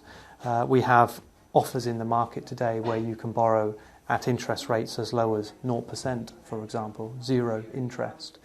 When you look back 2 or 3 years, those offers were available for maybe 2 or 3 months. Barclaycard has just released or just launched an offer giving customers 0% interest for 12 months. So free money for 12 months is an incredibly competitive deal. You also see features such as cashback, where you're rewarded for spending on your card with a cash rebate once a year. So ultimately, yes, the market has seen vastly increased competition in recent years, and with that, a lot wider choice for customers. Ultimately, not just more choice, but more choice more cheaply.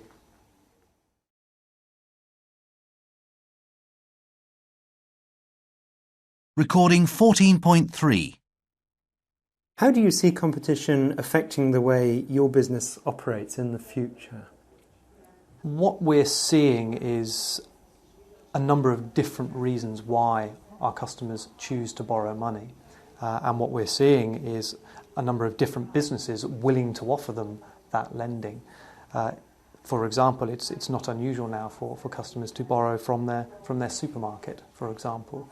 So we need to make sure that however or why ever our customers want to borrow money, we're able to provide that to them. And that won't always mean borrowing on a credit card. broadly speaking, people borrow for one of three reasons. They borrow to buy major items, a car or a holiday, something like that. They borrow to consolidate other debts, so they put all of their debts in one place so as it's more manageable and they have to make just one monthly payment. Or they borrow in a more traditional way, if you like, for credit cards. They borrow for everyday purchases simply to spread the cost of their monthly spending in a more manageable way. So we need to recognise that customers are borrowing in these three different ways, and we need to make sure that we have the right products and services for them when they choose to do that, and that we're not simply asking them to always borrow on a credit card. That won't always be the right way. So competition is really about providing our customers with increased choice and increased flexibility, and we are becoming much more of a lending business rather than simply a credit card business.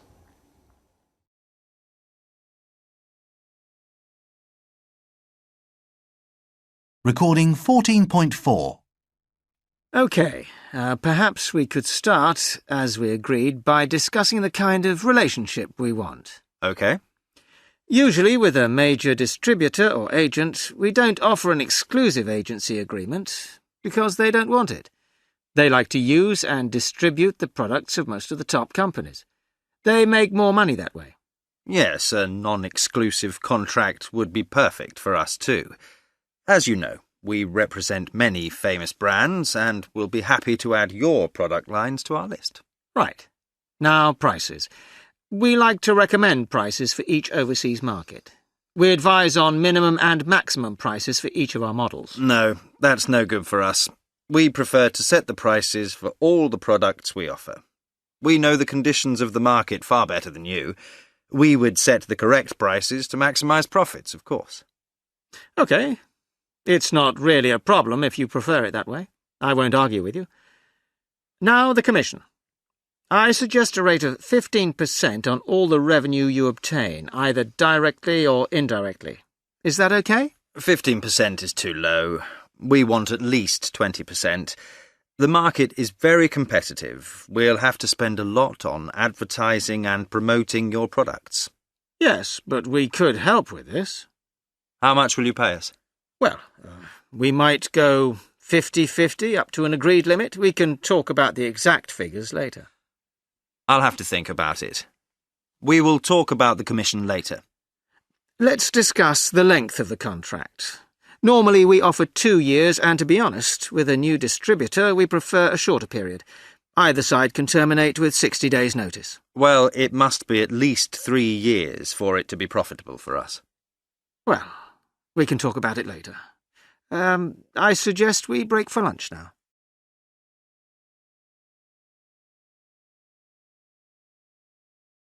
Recording 14.5. 1. A non-exclusive contract would be perfect for us too. 2. No, that's no good for us. 3. We know the conditions of the market far better than you. 4. I suggest a rate of 15% on all the revenue you obtain. 5. 15% is too low. We want at least 20%. 6. We could help with this. 7. How much will you pay us? 8. We will talk about the commission later. 9. To be honest, with a new distributor, we prefer a shorter period. 10. It must be at least 3 years.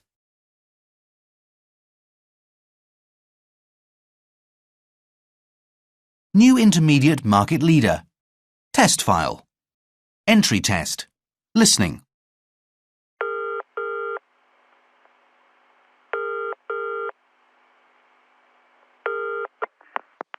You've reached the voicemail message service of PRJ Solutions.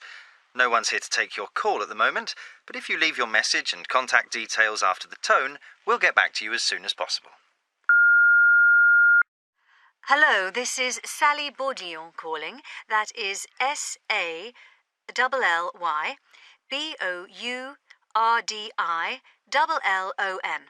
I'd like to leave a message for Martin James in your advertising department.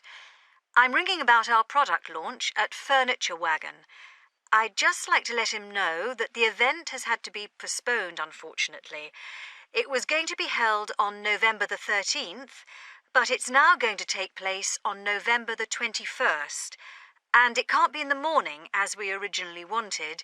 It's going to have to be at 3 o'clock now, and not at 10, which is a real shame.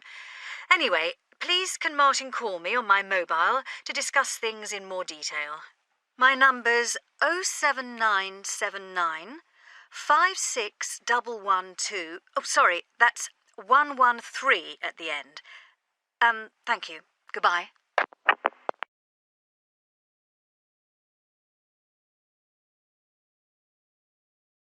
Progress Test 1. Listening. Speaker 1. It's important that you give everyone an opportunity to speak if they want to, without interrupting them unnecessarily. That's not to say, though, that you should let certain people dominate the session. Quite the opposite. Create an atmosphere of openness and trust, so that everyone feels able to make their contribution. Speaker 2. Book an appropriate room for the type of meeting, and don't forget to take into account the number of people attending. Not one that's too big or too small, too hot or too cold. It's awful sitting being squashed in a hot and stuffy old seminar room, or freezing in a huge boardroom. Speaker 3. Ensure that when you're organising a meeting, that those people who have been asked to come are really the ones you need to be there. There's nothing worse than sitting in a meeting where you have nothing to say. And it's even worse being in a meeting with people who have nothing to do with the topic under discussion. Speaker 4. Being late for a meeting shows a lack of respect for the other participants, so make sure you get there promptly and don't wait until someone comes to find you. If you really can't get there, make sure you send your apologies way in advance so that there's time for someone else to be invited in your place. Speaker 5. If you are arranging the meeting, make sure that you let everyone know beforehand what is expected of them and what they need to bring or read. You know, make photocopies of any reports or whatever that you want them to look at in advance.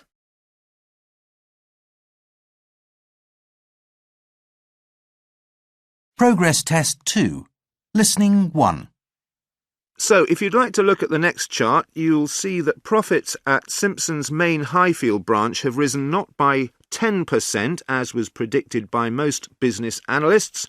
Instead, the company has seen profits jump to 11.25%. That is, when you compare the figures with the same time 12 months ago. This means that total annual profits at the company rose by £825,250 to reach £1.21 million. If we now take a look at profits at Litty, the market leader, for a moment, you'll notice that they reached a peak in March of £7.31 million. That's over £250,000 more than had been expected for that month, by the way. However, before the end of September, profits had plummeted by £4.26 million to £3.5 million. The last quarter of the year is traditionally the best time at the company, so analysts are very hopeful of achieving profits of £0.6 million for that period.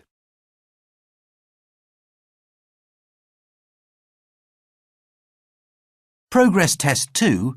Listening 2. The first nominee is Catherine Roper, 35, who runs her own company offering business training on cultural awareness. After 7 years' steady growth, her company Keys now employs over 100 people in 20 different countries throughout the world. Catherine hopes to expand into the language training business in Central and Eastern Europe and plans acquisitions to increase growth. The second person nominated is Deepak Patel, 25, who set up Petra 10 years ago to provide financial products to small and medium-sized enterprises in the northwest of the UK. The company, of which he is managing director, has become one of the most respected financial companies in the region, providing a whole range of valued financial products and expert advice and guidance. 2 months ago, the company extended its focus into property. Thirdly, we have Ricky Rand, age 30. Ricky joined his father's clothing business, Real Rags, straight from school, learning all aspects of the operation. Since his father's retirement 5 years ago, Rand has become CEO and has continued to develop the business. Real Rags is the nation's most successful clothing retailer, with an annual turnover of £1.5 million. The fourth nominee is Gary Bell, 42. He founded the employment agency Park Services, placing production workers in factories throughout the UK. In 2002, Bell acquired the rival recruitment company Manifold. After a complex restructuring operation, Bell has turned the business into one of the country's most successful agencies of its kind. The final person here tonight is Melanie Rogers, 35, who started her career in sales after completing a degree in information technology. After a work placement at engineering company Marbank and a business trip to Japan, she decided to establish her own company, which now offers IT solutions to small and medium-sized enterprises throughout the southeast of England.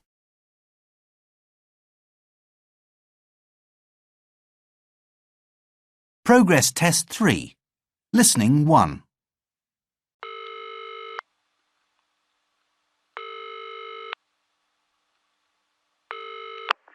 Good morning. Sandra Collins speaking. Hello, it's Rob McCartney here from sales. Hello, Rob. Look, if you're calling about your commission, I'm really sorry about the payment delay. It's being sorted. Well, no. It's a bit more awkward, really. I'd like to make a formal complaint. I see. What's the problem exactly? Well, it's about Sam. Sam James here in personnel? No, my office manager. Oh, okay. He's not actually physically threatened me or anything, but he has tried to keep my mouth shut, tried to pay me off. When you say that, what do you mean exactly? That he's trying to get you to accept a bribe? Yes. So, could you tell me what's been happening? Well, I discovered he's been selling goods to clients at a higher price than normal. Have I got this right? He's keeping the difference? Uh-huh. In cases of fraud like this, I'm afraid that I can't do anything without any proof. Could you put your complaint down in writing, together with any evidence, and send it to my director immediately? Okay.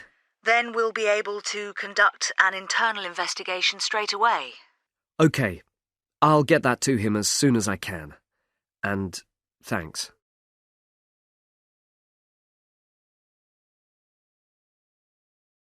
Progress Test 3. Listening 2. So, Charles, how did your business start? Gina and I both used to work as bankers in New York for JP Morgan, but after several years travelling around the world for business and never seeing each other, we finally decided to leave the company and look for our own entrepreneurial opportunity. So, what did you do? Well, we saw an opportunity in ice cream the very first time we went into a UK supermarket. Stores in the UK have more varieties of cream than those in the US, but fewer of ice cream. We thought that if Britain had the world's best dairy produce, it should also have the world's best super premium ice cream, which it didn't. What's super premium ice cream?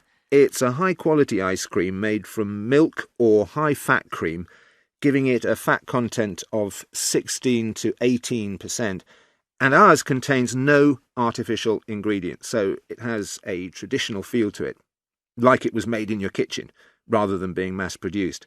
It tends to be priced at more than £6 a litre, so that's higher than in America. In the UK, the leading players are Ben & Jerry's and Häagen-Dazs. So what kind of market research did you do? We spent 18 months analysing the trends of different types of ice cream and the dairy market. But we were coming at this as consumers, not people from a food manufacturing background. We wanted our ice cream to be less sweet than the alternatives available in the UK, and we had to overcome a lot of ridicule from potential rivals at trade shows who told us the British prefer sugary ice cream. We believed in our product and signed up for an ice cream manufacturing programme to learn more about the whole process. What happened then? We finally decided to lease a factory near to our key market, the southeast. It took about 6 months to make the factory ready for food production and to buy the machinery, and £250,000 in capital. Within 2 years, we had taken on 7 members of staff and were supplying supermarkets like Tesco's. Demand just grew.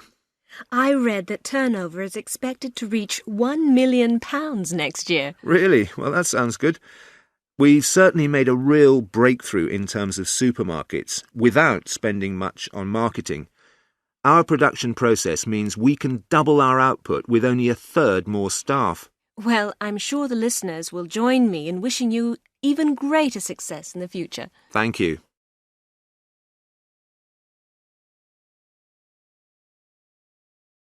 Progress Test 4. Listening. I'd now like to hand over to Mark Parry. Thank you, Jim. It was at the end of last year when I sat down with the CEO of a leading fast-moving consumer goods business to talk about where companies should focus their innovation effort. I'm worried that the way we do business might come to an end in 2 to 3 years, he said. I mean, we make lots of small product improvements, get them to launch as quickly as we can, and then spend lots of money on marketing them. But each time, the lifetime of that product gets shorter and the amount of dollars we spend gets higher. It can't go on. Judging by a number of recent profit warnings, that time is already upon us. Unilever admitted last month that sales of its leading brands were likely to fall in the third quarter. Colgate-Palmolive, Coca-Cola and Cadbury all warned of lower than expected earnings. The last two, together with Unilever, blamed bad weather. In reality, they are being squeezed on price by retailer power and own-label brands. This results in companies spending up to 60% of their marketing budgets on promotional offers to supermarket chains to guarantee them space on the shelves. The ad agencies tell the companies they should spend more on their brands and so on. Good luck to them. But we give our clients different advice. We tell them that it's too late. They must start to innovate in terms of what they produce and sell. They must also break 2 outdated assumptions, which leads me on to my second piece of advice. There's an assumption that our customer is the consumer. Wrong. The retailer is your customer. For too long, companies have developed new products based on consumer insight-driven research, focus groups, consumer pilots, and so on. Rarely do these start from the needs of the retailer. And what are these? Increased revenue, location, lower cost of capital, improved stock turnover, perhaps. So, how can a CEO ensure the products meet at least some of these needs? And thirdly, companies think that the retailer is our distributor. Michael Dell created a $40 billion market leader by avoiding distribution channels and going straight to consumers. Other companies can do this too. Dell also lets customers design what they want from their own PC.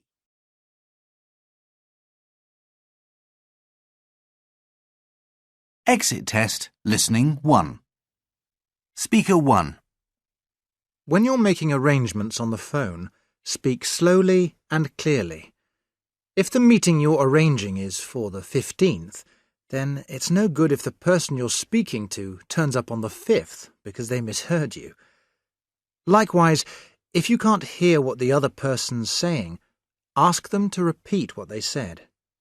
Finally, before closing the call, confirm all the important details like times and dates. Speaker 2.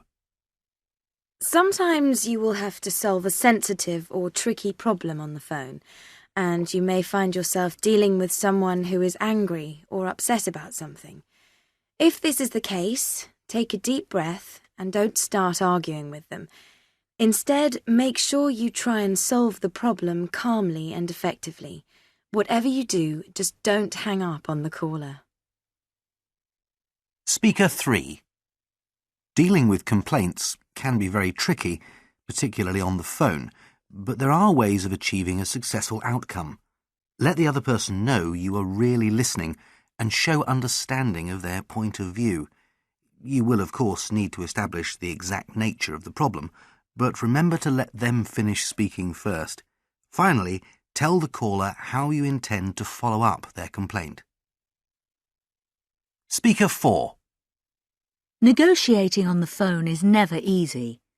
You can't see the other person, for one thing, so you don't know if they're looking pleased, angry or whatever. But as with negotiating face-to-face, decide what your objectives are before you call. Note down in advance what you are prepared to give up to the other party. Remember, the most important thing is to make decisions that both partners are happy with. Speaker 5. Whenever you answer the phone, you are the voice of the company for a few minutes at least, so make sure you give the right impression. Establish a rapport with the caller. For instance, ask them how they are, about their family, their work, the weather, or whatever. Of course, not all subjects are appropriate for all cultures and for all people, so bear this in mind. You certainly don't want to upset anyone.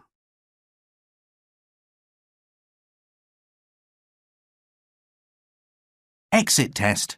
Listening 2. Over to our business correspondent, Jane. Thank you. Today we're looking at the performance of retailers in the region, starting with Matthews, the biggest. The company recently announced that turnover has gone down significantly compared to last year, and that there has been a 22% drop in profits over the same 12-month period. Sales of its range of clothing have also fallen by 31%, a figure much worse than expected. Most of the region's smaller clothing retailers have also experienced problems, resulting in at least half a dozen having to sell off some of their branches and lose staff. Cloth Kids and Market, two companies severely affected, went out of business in July. They were followed by Wear Us in early August. As for Beanley's, which used to be known as the region's coolest clothing chain, it is currently in the middle of a major restructuring operation. Analysts predict that Beanley's will shortly announce a number of store closures. Analysts claim that retailers' problems have come, firstly, from the expectations of today's consumers. They want to see new fashions monthly rather than just once or twice a year. There are, of course, also lots of clothing operations in the region, meaning that clothing companies are struggling to survive. There have also been changes in the way people are purchasing their clothing. More and more people are making internet purchases, for instance, and large discount retailers are continuing to force smaller chains out of business by pricing their goods at a rate less successful businesses cannot hope to match. If we could turn our attention now to the... Copyright Pearson Education Limited, 2005. Unit 1. Brands. Recording 1.1. Makes. Costs. Believes. Launches. Outsources. Damages. Recording 1.2. 1, Loses. 2, Targets.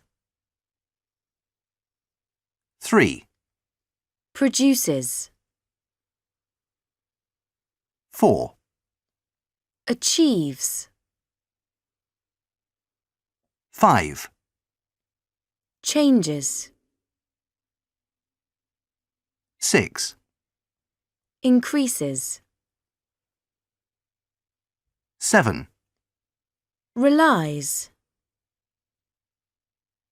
8. Creates. Recording 1.3. 1, Launches. 2, Outsources. 3, Damages. 4, Loses. 5, Produces. 6, Changes. 7. Increases. Recording 1.4. 1, We're working on a new project. 2, We work in marketing. 3, They have interesting ideas. 4, They're having some problems. 5, She thinks it's a great idea. 6, She's thinking about it. Recording 1.5. 1, How about reducing the price by 15%? I'm afraid I can't agree. Our products are already among the cheapest on the market. 2, Why don't we aim our products at young people only? That's a great idea. I think we are focusing on too many segments of the market. 3, I think we should license the whole product range. Maybe, but bear in mind that the Made in Finland label attracts a lot of customers.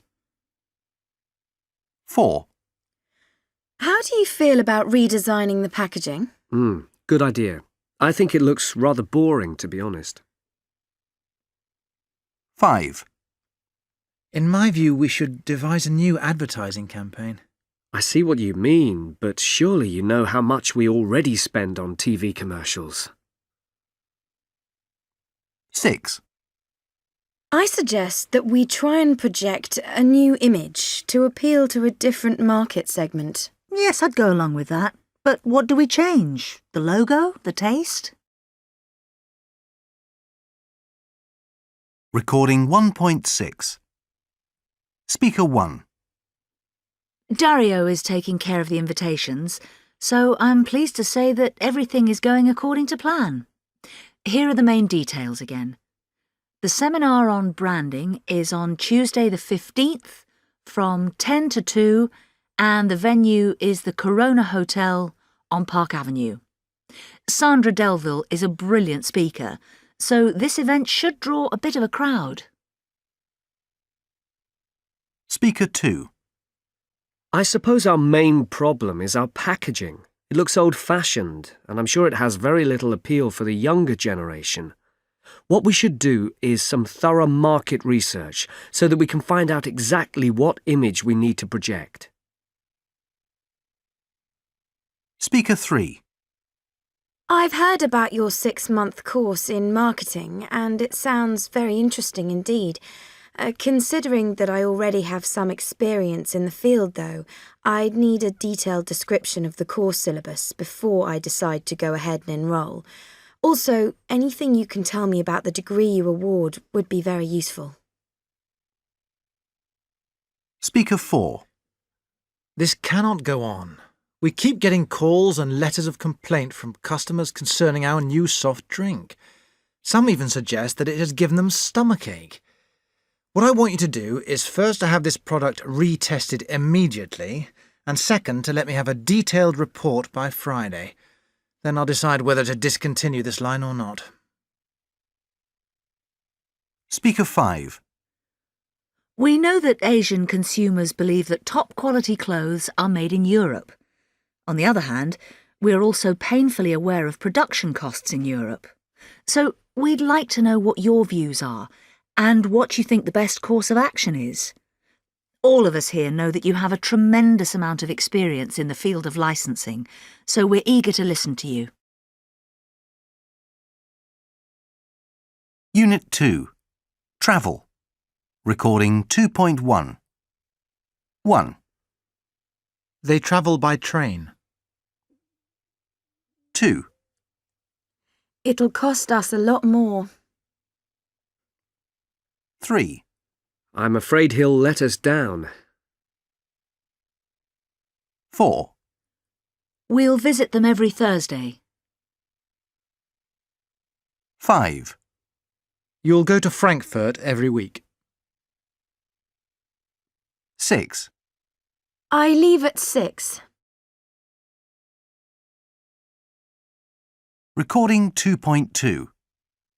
1. You can't give everybody the exact seat they want. 2. Most passengers were homeward-bound commuters. Recording 2.3. 1. Can I take this as hand luggage? 2. I'd like a round trip to Denver. 3. We'll be in London next month. 4. It'll cost around 2,000 dinars. 5. I thought it was exempt from tax. Recording 2.4. 1. What time do I have to check in? 2. Who will pick her up at the airport? Recording 2.5. 1. When will she be back? 2. How much is a return ticket? 3. Why was your train delayed? 4. How long is the journey? 5. What time do I have a connecting flight? Recording 2.6. 1. Surely there's an earlier flight, isn't there? 2. You haven't forgotten to cancel my reservation, have you?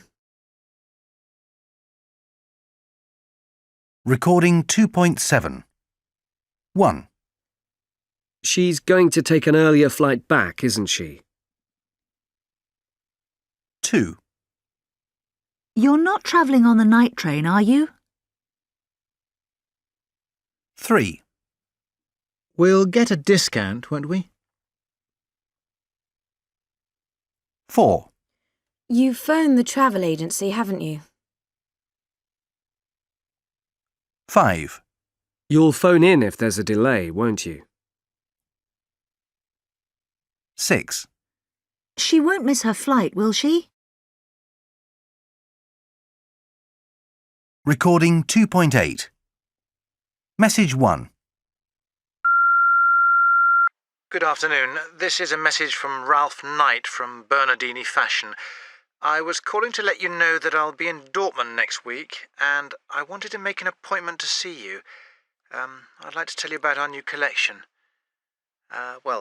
Anyway, I'll call back later or send you an email when I get back to the office. Message 2. Hello, Julie. Peter here. I finally managed to have a look at the draft program you produced for our Chinese visitors. You've done a great job, as usual. It's looking very good on the whole, except that the schedule for the Friday afternoon seems a bit tight. I'll get a revised version off to you at once and talk to you tomorrow. Message 3. Sandra, hi, Rachel here. Something urgent's just come up and I have to dash off to head office. So I can't make it this afternoon, I'm afraid. I'm very sorry. I'll give you a ring when I get back. Speak to you soon. Bye.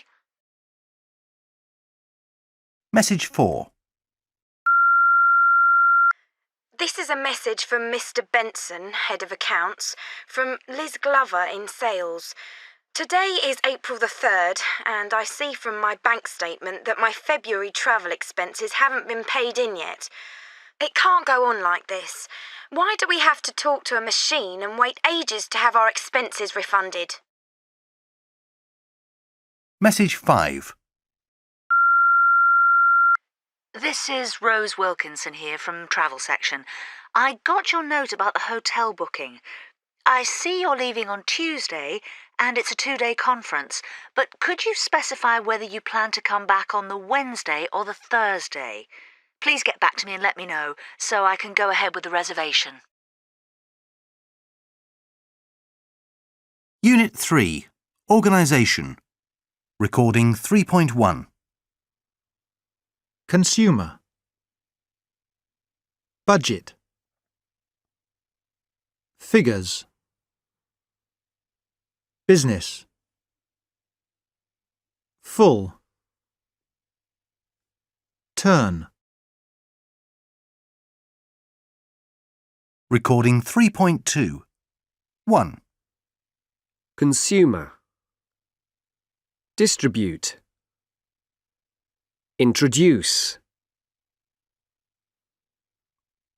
2. Budget. Customer. Industrial.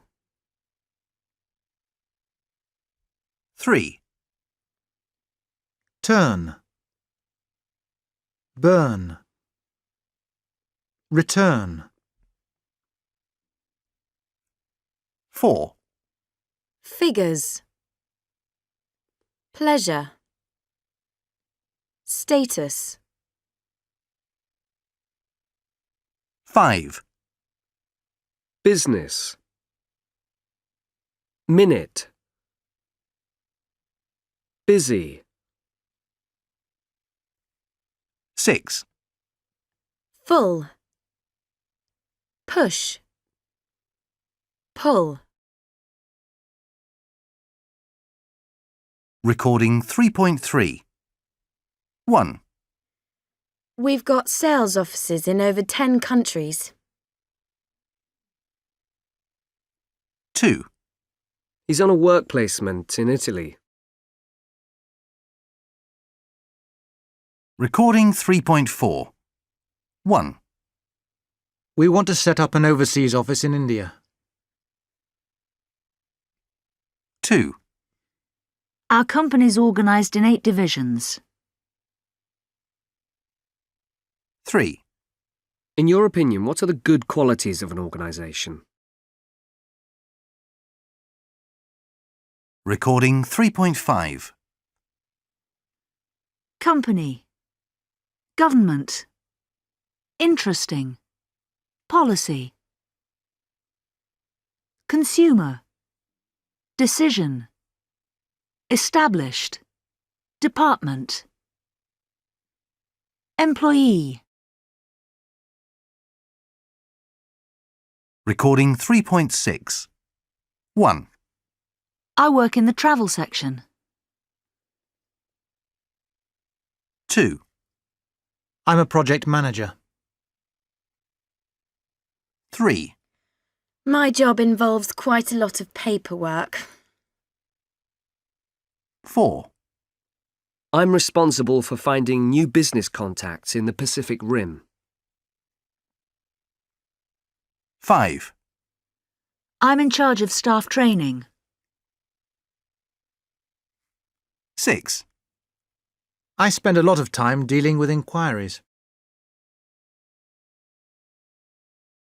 Recording 3.7. 1. I haven't seen you for ages. How's everything going? 2, Francis, I'd like you to meet Greg. He's our new computer expert. 3, Could you let me have their contact details? 4, I hear your trip was very successful. 5, How about you? Still in human resources? 6, So your main activity is civil engineering? Unit 4. Change. Recording 4.1. Adapted. Converted. Customized.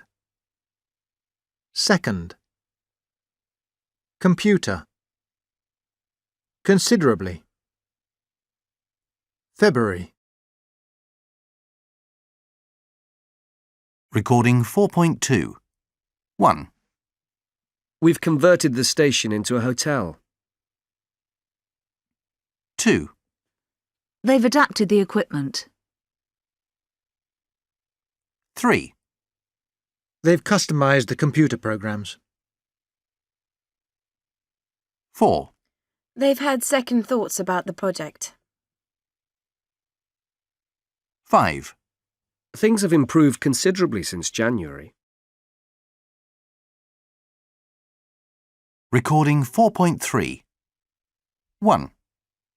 She's restructured the company. 2. They've just relocated. 3. He hasn't retrained. 4. We haven't relaunched it yet. Recording 4.4. 1. It's changed enormously. 2. She's redesigned the office. 3. They've moved in the right direction. 4. He hasn't been retrained to use the new equipment. 5. They haven't decentralized the decision-making process. Recording 4.5. 1. Can I come in here?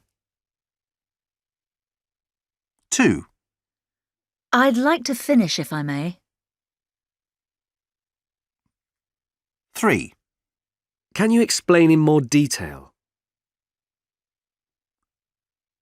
4. Sorry, I don't think that's a good idea. 5. I'm afraid I'm not very happy about that. Recording 4.6. 1. And you, Barbara? How do you feel about downsizing? I don't think it's a good idea at all. It means a lot of people are going to lose their jobs. 2.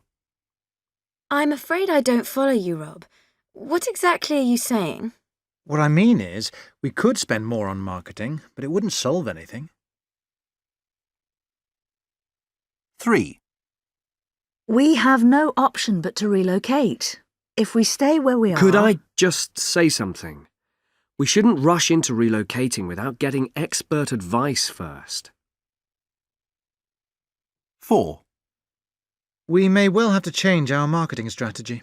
Are you saying that sales are still going down? 5. I suggest we don't change our pricing policy. Could you explain in more detail? Recording 4.7. 1. You've got to understand that it's one of the fastest growing markets. Sure, nobody doubts that. The problem is their Ministry of Trade and Industry still wants to have a say in whatever you do. They still have a long way to go to increase competition. Yeah, I agree with you completely. Unless they reduce the number of government controls, I don't think we can do much business there. 2. We've always used top quality ingredients, so we don't need to change anything on that front. That's right. What we need is a complete rethink of our packaging. It's got to be more attractive. And then if we come up with a new, catchier name, we'll be onto a winner. 3. Surely there are other ways of remaining competitive than laying people off in dozens? Don't exaggerate. It's only middle management posts that we need to cut down on. Nobody's talking about more than 5 or 6 job losses here. 4. 2 things at least are clear. We need a much larger showroom, and we can't afford a purpose-built one. What about our warehouse in Kenbury? Everybody seems to have forgotten about it. Yeah, we haven't stored anything in there for years. I'm sure it could be turned into a cracking good showroom. In addition, Kenbury is a very smart neighbourhood. Unit 5. Money. Recording 5.1. Money. Moment. Compare. Improve. Profit. Recording 5.2. 1. Let me just go through the figures for you. 2. Sales stood at 200,000. 3. Profit went up from 18 to 21 million. 4. Production went down at the end of the year.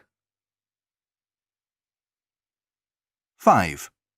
We raised our dividend to 32 cents. Recording 5.3. The 14th of July. July 14th. The 1st of May, 1999. May 1st, 1999. The 22nd of April, 2004. April 22nd, 2004. Recording 5.4. 1. The 17th of February. 2. February 17th. 3. The 20th of August, 2005. 4. June 30th, 2009. 5. The 23rd of March, 1990. 6. January 13th, 2003. 7. The 30th of October, 1999. 8. The 3rd of September. Recording 5.5. So revenues for the quarter increased 12.9%. Sorry, no. I said 12.5%. Recording 5.6. 1. Their shares have jumped to 380,000 yen. Well, my table here says 318,000 actually. 2. Last month, sales fell to 950,000. Worse than that, I'm afraid. They dropped to 850,000. 3. Let me just read that back to you. 232,623. 643. 232,643. 4. We'll meet again on the 30th. Really? I thought we'd agreed on the 13th. 5. Production has increased by 2,450 units. Sorry, the exact figure is 2,650. 6. Did you say that accounts is on the 8th floor? No, it's on the 12th floor actually. Recording 5.7. 1. After a sharp fall in January, sales levelled off till the end of the first quarter. 2. Sales decreased slightly in the first month and then gradually recovered. 3. Sales fluctuated in the first 2 months and then began to show a slight improvement. 4. Sales peaked in January and then fell steadily till the end of March. 5. Sales showed low growth in January, but then rose significantly in the next 2 months. 6. Sales went down steadily throughout the first quarter. Unit 6. Advertising. Recording 6.1. Go. Now. Load. Loud. Recording 6.2. 1. Slogan. 2. Mouth. 3. Phone. 4. Own. 5. Power. 6. Growth. 7. Founder. 8. Pound. Recording 6.3. 1. A clever ad. 2. Further information. 3. A clear idea. 4. Prepare everything. Recording 6.4. 1. She was Advertiser of the Year in 2004. 2. Their adverts were always thought-provoking. 3. Can I have your attention for a moment? 4. The picture is more interesting than the caption. 5. Our agency has hired a star athlete. Recording 6.5. We advertise on radio, on television, in the papers, and through mail shots. Recording 6.6. 1. We want ads that are clever, eye-catching, powerful, and inspiring. 2. Our aim is to influence, to seduce, and to persuade. 3. I'll give you some background, outline the concept, and finish with the storyboard. Recording 6.7. Formal presentation. Good morning, ladies and gentlemen. On behalf of El Gora International, I'd like to welcome you all. Let me introduce myself. My name's Sarah Evans, and I've been managing El Gora's Department of International Economic Relations for the past 6 years. Thank you for giving me the opportunity to talk to you today. The theme of my presentation is a comparison of the changes in consumer prices in the European Union and the United States from 1999 till today. I've divided my presentation into 3 parts. First of all, we'll analyse the pattern of price inflation in the various countries under scrutiny. Secondly, we'll study the main factors responsible for the rise and fall of inflation in the 2 regions. Finally, we'll look at the forecast for the next 2 years. Informal presentation. Hello everyone, I'm Rick Vandermeer. Thanks for this opportunity to talk to you about our new products. My talk's in 3 parts. I'll kick off with the findings of the market research that led to the development of our new educational computer games. Then we'll move on to a demo, so that you'll all have a chance to have a go. And we'll finish with your feedback and your ideas and suggestions for our forthcoming advertising campaign. Unit 7. Cultures. Recording 7.1. Would. No. Answer. Mustn't. Lamb. Psychology. Should. Shouldn't. Recording 7.2. 1. They wouldn't know what to say. 2. You mustn't show the palm of your hand. 3. You should write them a thank you note. 4. You mustn't be late for meetings. 5. You shouldn't write anything on a business card. Recording 7.3. 1. In the States, you don't have to make a lot of small talk. 2. In Brazil, you have to shake hands with everyone. 3. I'll probably have to invite them over. 4. Don't worry, you won't have to answer questions about your personal life. Recording 7.4. 1.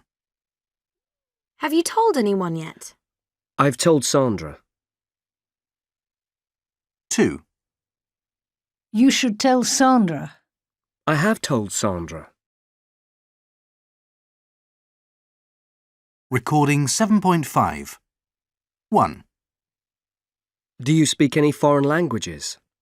Well, I can speak Japanese. 2. What a pity you can't speak Japanese. But I can speak Japanese. 3. You could buy them some chocolate. I've bought them some flowers. 4.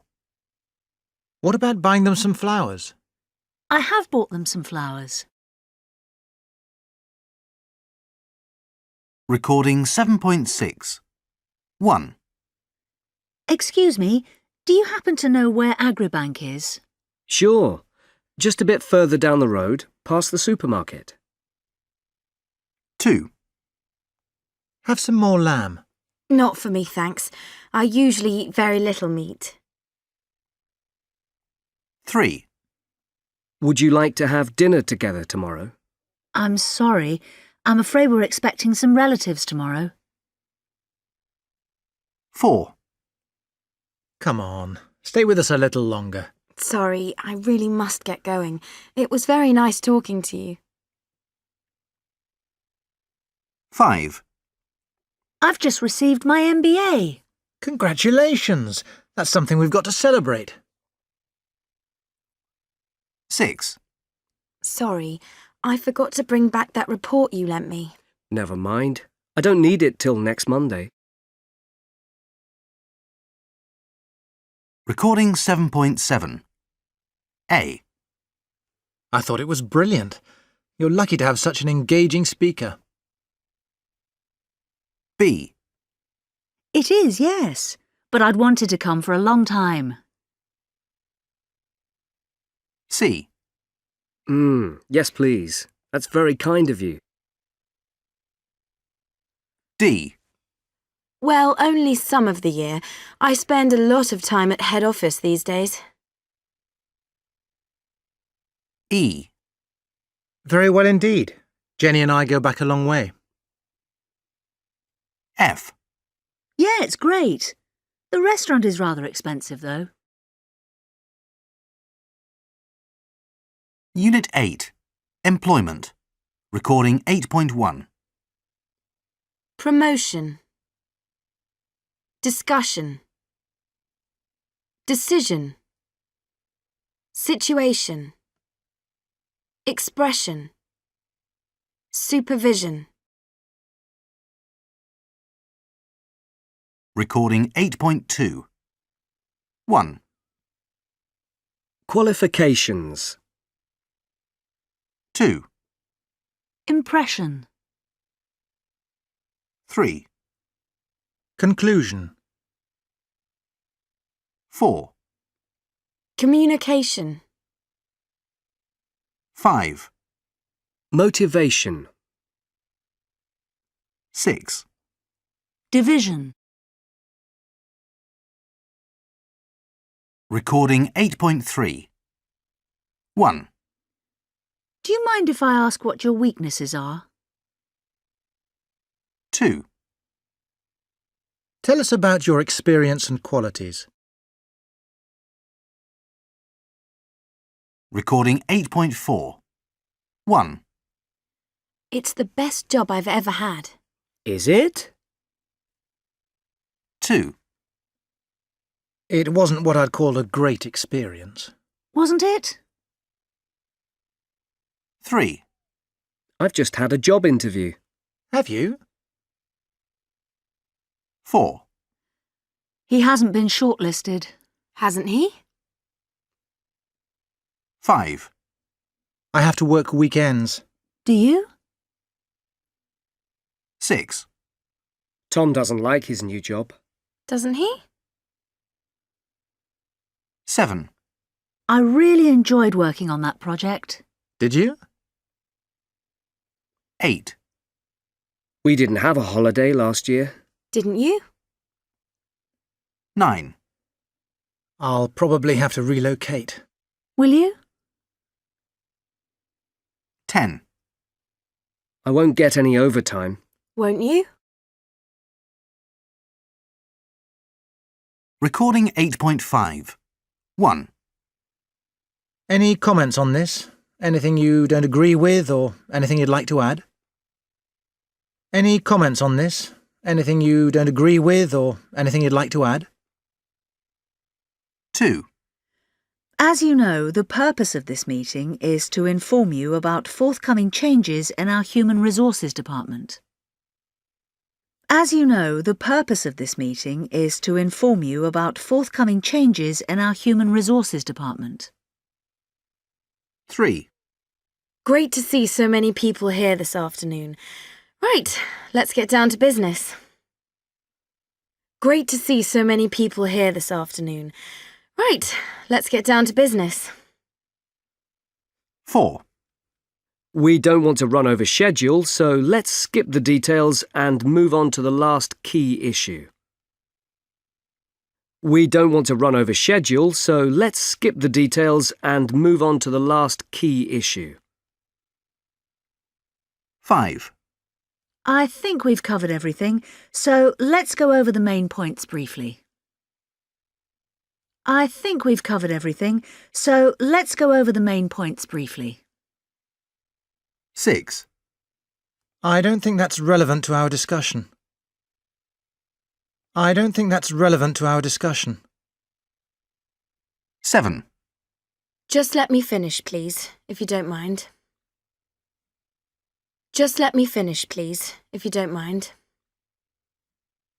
8, OK then, let me stop here and explain that in a bit more detail.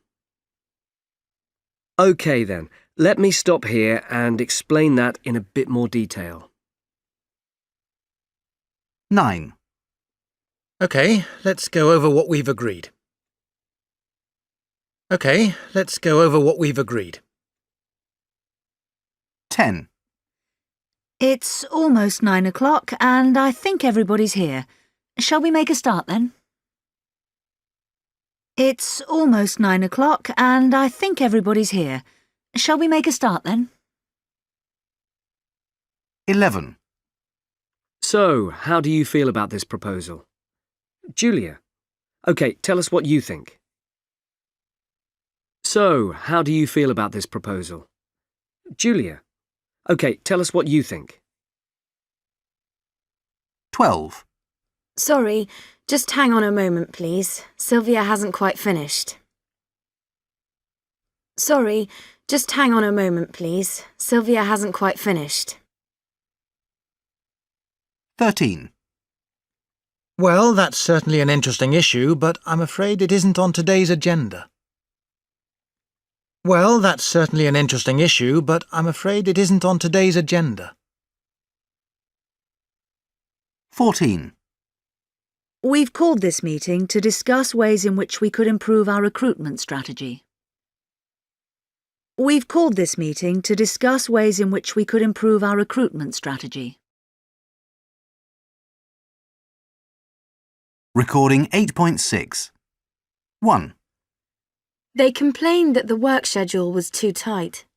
I'm afraid I didn't quite catch that. What did you say they complained about? 2. The interviews will be carried out at our headquarters. Sorry, where will the interviews be carried out, did you say?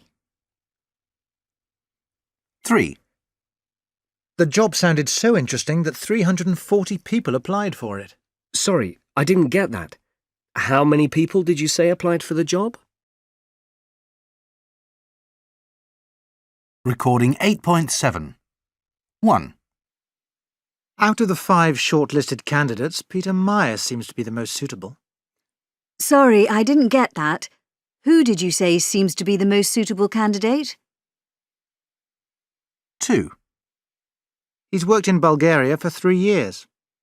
Sorry, how long has he worked in Bulgaria, did you say? 3. He graduated from Imperial College London. I'm afraid I didn't quite catch that. Where did he graduate from? 4.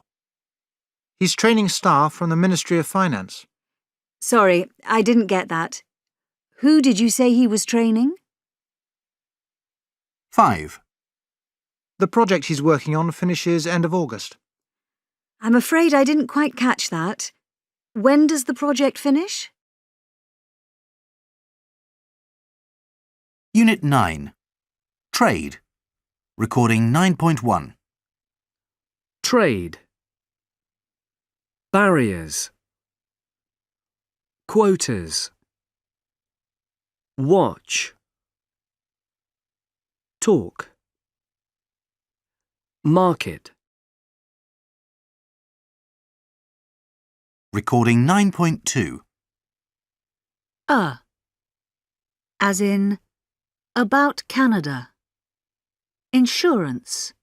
Sugar. As in, bad bank. Ban. Tariffs. As in, play safe. Date. Regulations. As in, short course. Almost. War. As in, smart card. Draft. Farmer. As in, top job. Quality. Want. Recording 9.3. I'll try. He'll accept. She won't sign. They won't accept. We'd refuse. They'd agree. It wouldn't happen. She wouldn't answer. Recording 9.4. 1. We'll look for another supplier. 2. She'd agree to sign. 3. I won't accept their offer. 4. They'd try someone else. 5. He'll get a high discount. 6. You'd have no choice. 7. It wouldn't arrive on time. 8. You'll have to agree. 9. It'll be difficult. 10. We won't sign. Recording 9.5. 1. If you give us a more substantial discount, we'll place a larger order. 2. Provided that you can cover insurance, we'll sign the deal. 3. Unless you agree to split transport costs, we won't be able to place a firm order. 4. As long as you can deliver this month, there won't be any problems. 5. Providing the price is right, we'll buy everything you produce. Recording 9.6. Speaker 1. I'm afraid that if you can't cover insurance, we can't accept your offer. Speaker 2. It all seems fine to me, but I'd like to get back to you about this a bit later. I need to consult my colleagues. Speaker 3. Of course, if you were willing to increase your order, we'd be prepared to offer you a better price. Speaker 4. When you said we'd get a 10% discount, did you mean on an order of 100 or more? Speaker 5. Would you be prepared to guarantee an earlier delivery date? How would you feel about that? Recording 9.7. 1. As long as you pay within 30 days, we can promise delivery by the 10th of May. 2. We placed a larger order because they offered free delivery. 3. We'll increase our order on condition that you pay shipping costs. 4. We'll continue to offer an attractive discount as long as you agree to pay by bank transfer. 5. Provided that you dispatch within a week, we'll consider covering insurance ourselves. Unit 10. Quality. Recording 10.1. 1. Change. Fail. Payment. 2. Complain. Sale. Compensation. 3. Always. Maintain. Break. 4. Details. Explain. Delayed. 5. Replace. Arrange. Create. Recording 10.2. 1. We weren't informed about the delay. 2. The other airport facilities are quite poor. 3. There are always big queues at the check-in desk. 4. I spent half an hour driving around until I found a parking space. 5. Their shop assistants are too keen to get you to spend your money. Recording 10.3. Yes? How can I help you? I bought this cordless phone here yesterday, and I'm afraid it doesn't work. Sorry to hear that. What seems to be the problem? Well, there are two things, really. First, as soon as I'm more than 4 or 5 metres away from the base unit, the sound fades or cuts out. That's strange. And what was the second thing? It's about this recharge indicator. The battery's full, as you know, but for some reason this light keeps flashing. Right. Well, if you leave the set with us, we'll have one of our technicians fix it for you. Well, I must say I'd much rather have a replacement or my money back. It's not our policy to replace items, but considering you bought it only yesterday, I'll have a word with the manager and see what we can do. Recording 10.4. Conversation 1. No ventilation. Oh, you can't breathe in here. Yeah, and yesterday it was the alarm that was playing up. We'll have to have it serviced again, it seems. Conversation 2. Don't know what's going on. I just can't get an outside line. If 0 doesn't work, try dialing 9. Conversation 3. It's crashed again. I can't believe it. There must be something wrong with the server. I'll go and inquire. Conversation 4. That's it. Jammed again. Let's try and remove that crumpled paper down there. Conversation 5. Well, we're not moving. I think it's overloaded. No problem. I'll walk. I'm only going 1 floor up anyway. Conversation 6. Their number's always engaged. Would you like me to call them later for you? Conversation 7. Out of paper. Just my luck. Don't worry. I've got my own supply of A4. Conversation 8. Now then, why does it keep saying navigation cancelled? Could be something to do with your internet settings. Do you want me to have a look? Recording 10.5. Speaker 1. The air conditioner you installed last week doesn't seem to work properly. Speaker 2. You promised delivery a week ago and my goods still haven't arrived.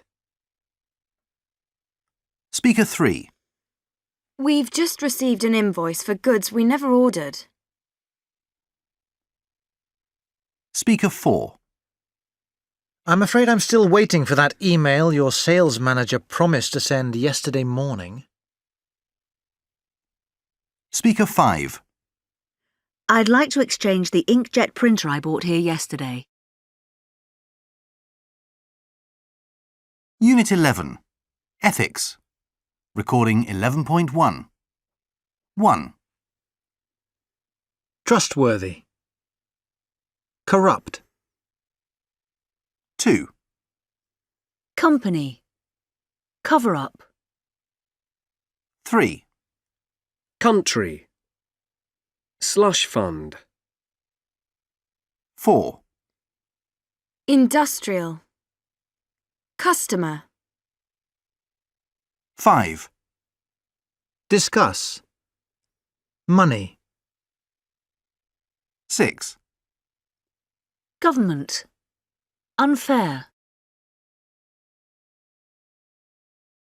Recording 11.2.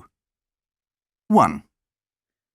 She was always taking extended lunch breaks. Yeah, and she was phoning in sick almost every week. 2. What they were doing wasn't really unethical. Well, if you ask me, I'd say that it was. 3. The previous owners weren't exactly trustworthy. Weren't they? 4. Was he as corrupt as his predecessor? Yes, he was. Even more so. 5. Were those investments considered ethical? Of course they were. 6. There was a bit of a cover-up, wasn't there? There certainly was, and a major one at that. Recording 11.3. 1. They'd already launched the new model, hadn't they? 2. They were losing money, weren't they? 3. It wasn't really going well, was it? 4. She hadn't done anything wrong, had she? 5. He'd been conned, hadn't he? 6. It was a big scandal, wasn't it? 7. We weren't putting pressure on him to resign, were we? 8. They hadn't bribed anyone, had they? Recording 11.4. Speaker 1. All right, everyone. What we're going to do then is to forbid smoking on all our premises. Speaker 2. Doing nothing would have disastrous consequences for our reputation. Speaker 3. In the circumstances, I think it is advisable to follow a new course of action. Speaker 4. My solution, then, is to stop hiring anyone on recommendations from our own staff. Speaker 5. Of course, we need to look carefully at all the pros and cons. Speaker 6. OK, fine. We've talked a lot about the disadvantages of going online. But let's be positive now and talk about the reasons why so many companies have already decided to go online. Speaker 7. Restricting access to the internet is very likely to make a lot of our staff unhappy. Speaker 8. What we need to do is look at the situation from the perspective of our customers themselves. We really should be looking at this from a different angle. Unit 12. Leadership. Recording 12.1. 1. Jim's awfully worried about it. 2. I don't agree with Alan at all. Recording 12.2. 1. It's the main item on our agenda. 2. First of all, could you give us the background? 3. We need more information about this issue. 4. Here are some ideas for us to think about. 5. They haven't thought about all the details. Recording 12.3. 1. She was decisive, impulsive, and very persuasive. 2. He was flexible, confident, and very passionate. 3. She was honest, open, and very thoughtful. 4. He was informal, inspiring, but rather aggressive. 5. She was energetic, sympathetic, and very charismatic. Recording 12.4. 1. The manager who trusts his staff will make a good leader. 2. The manager who trusts his staff will make a good leader. Recording 12.5. 1. The local investors who opposed the deal are now feeling sorry. 2. The local investors who opposed the deal are now feeling sorry. 3. We should discontinue production of the deluxe models which are no longer in demand.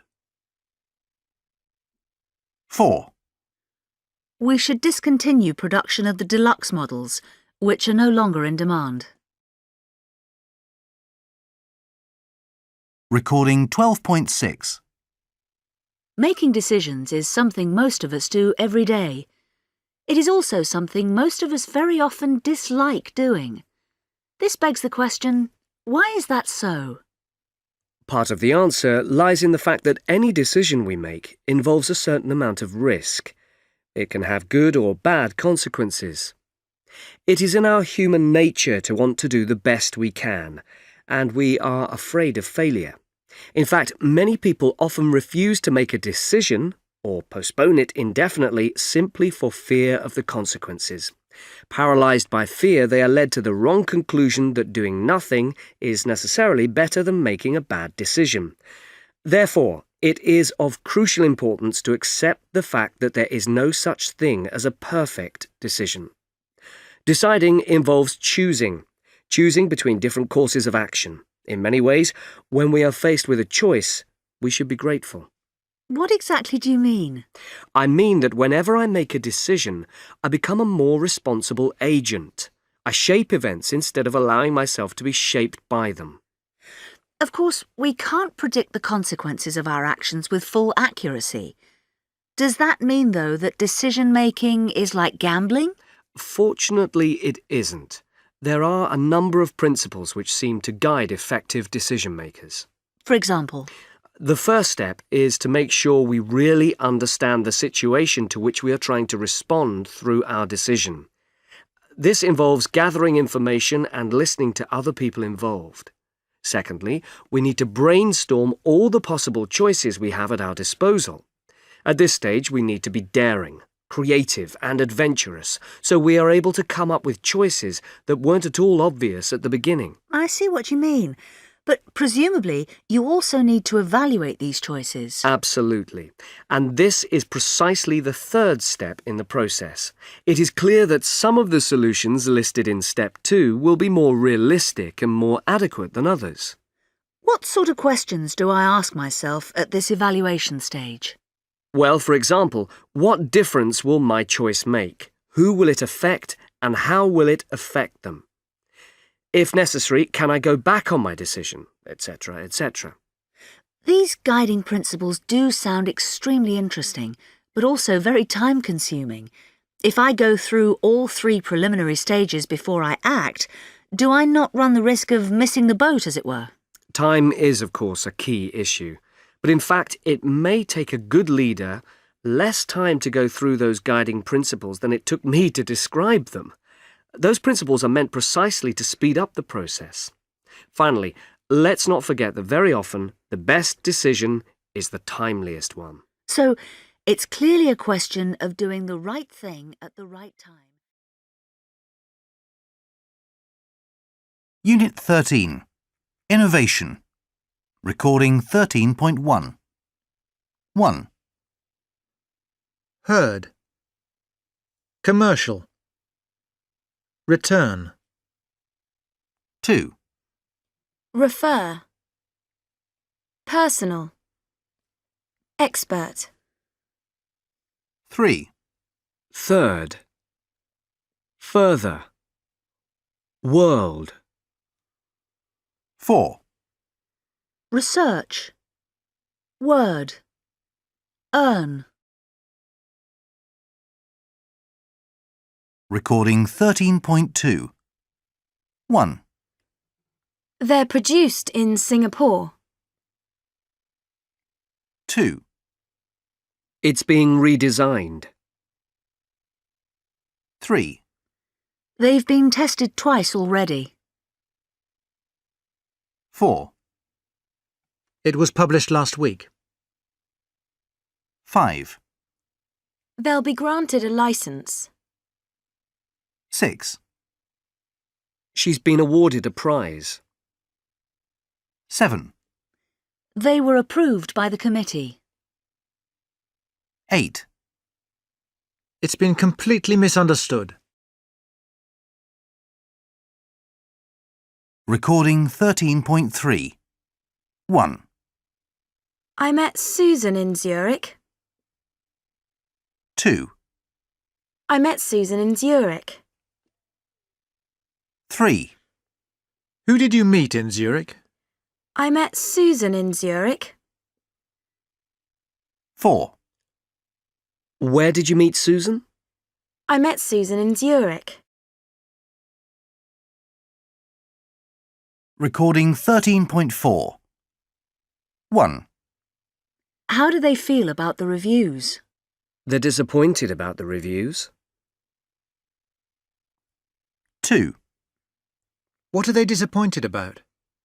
They're disappointed about the reviews. 3. Our next trade fair is in August. We'd very much like you to come. I'm afraid I'm going to Sweden in August. 4. When you're in Stockholm this spring, don't miss the motor show. I'm afraid I'm going to Sweden in August. Recording 13.5. 1. Before I move on to the next part of my talk, are there any questions on what I've said so far? 2. Good morning, everyone. I'm delighted to be here today. My name's Dharamjit Singh. 3. I'm sure you're all aware that some modifications must be made to the design. 4. If that's all right, I'll deal with questions at the end of my presentation. 5. If there are no more questions, thank you again for your attention. 6. Thank you all for coming. Before we start, I'd just like to say a few words about myself. 7. Thanks for being such a great audience. I hope we meet again at our next convention. Recording 13.6. 1. Does it matter if we don't notify them today? I'm afraid they really must be notified today, otherwise they might turn to another designer. 2. I don't think we'll be able to invite the media this time. I'm afraid they really must be invited, otherwise we won't get any reviews. 3. There's no way we can test the new model this week. I'm afraid it really must be tested this week, otherwise we'll miss the motor show. 4. I'm not sure we can analyse the test results today. I'm afraid they really must be analysed today, otherwise we'll have to delay production. 5. I don't think we need to train the representatives. I'm afraid they really must be trained, otherwise they won't be able to promote our new range. Unit 14. Competition. Recording 14.1. Short course. Go slow. Lawn. Loan. Recording 14.2. Call. Cause. Cope. Drawn. Focus. Lower. Stole. Store. Recording 14.3. 1. They'd try to dominate the market. 2. We want to overtake Samsung. 3. I'll listen to the news. 4. I'm sure they like the exhibition. 5. We know you won't take the company upmarket. 6.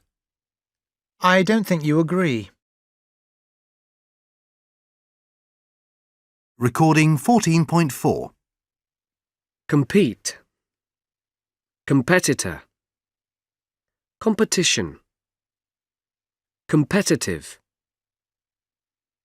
Innovate. Innovator. Innovation. Innovative. Invent. Inventor. Invention. Inventive. Create. Creator. Creation. Creative. Protect. Protector. Protection. Protective. Recording 14.5. 1. So, we'll hold our next meeting in June. Wouldn't September be better? 2. Of course, we'll order from Wilson's as usual. Shouldn't we try another supplier this time? 3. They just agreed to a 10% discount for orders of 100 items or more. Couldn't we insist on better terms? 4.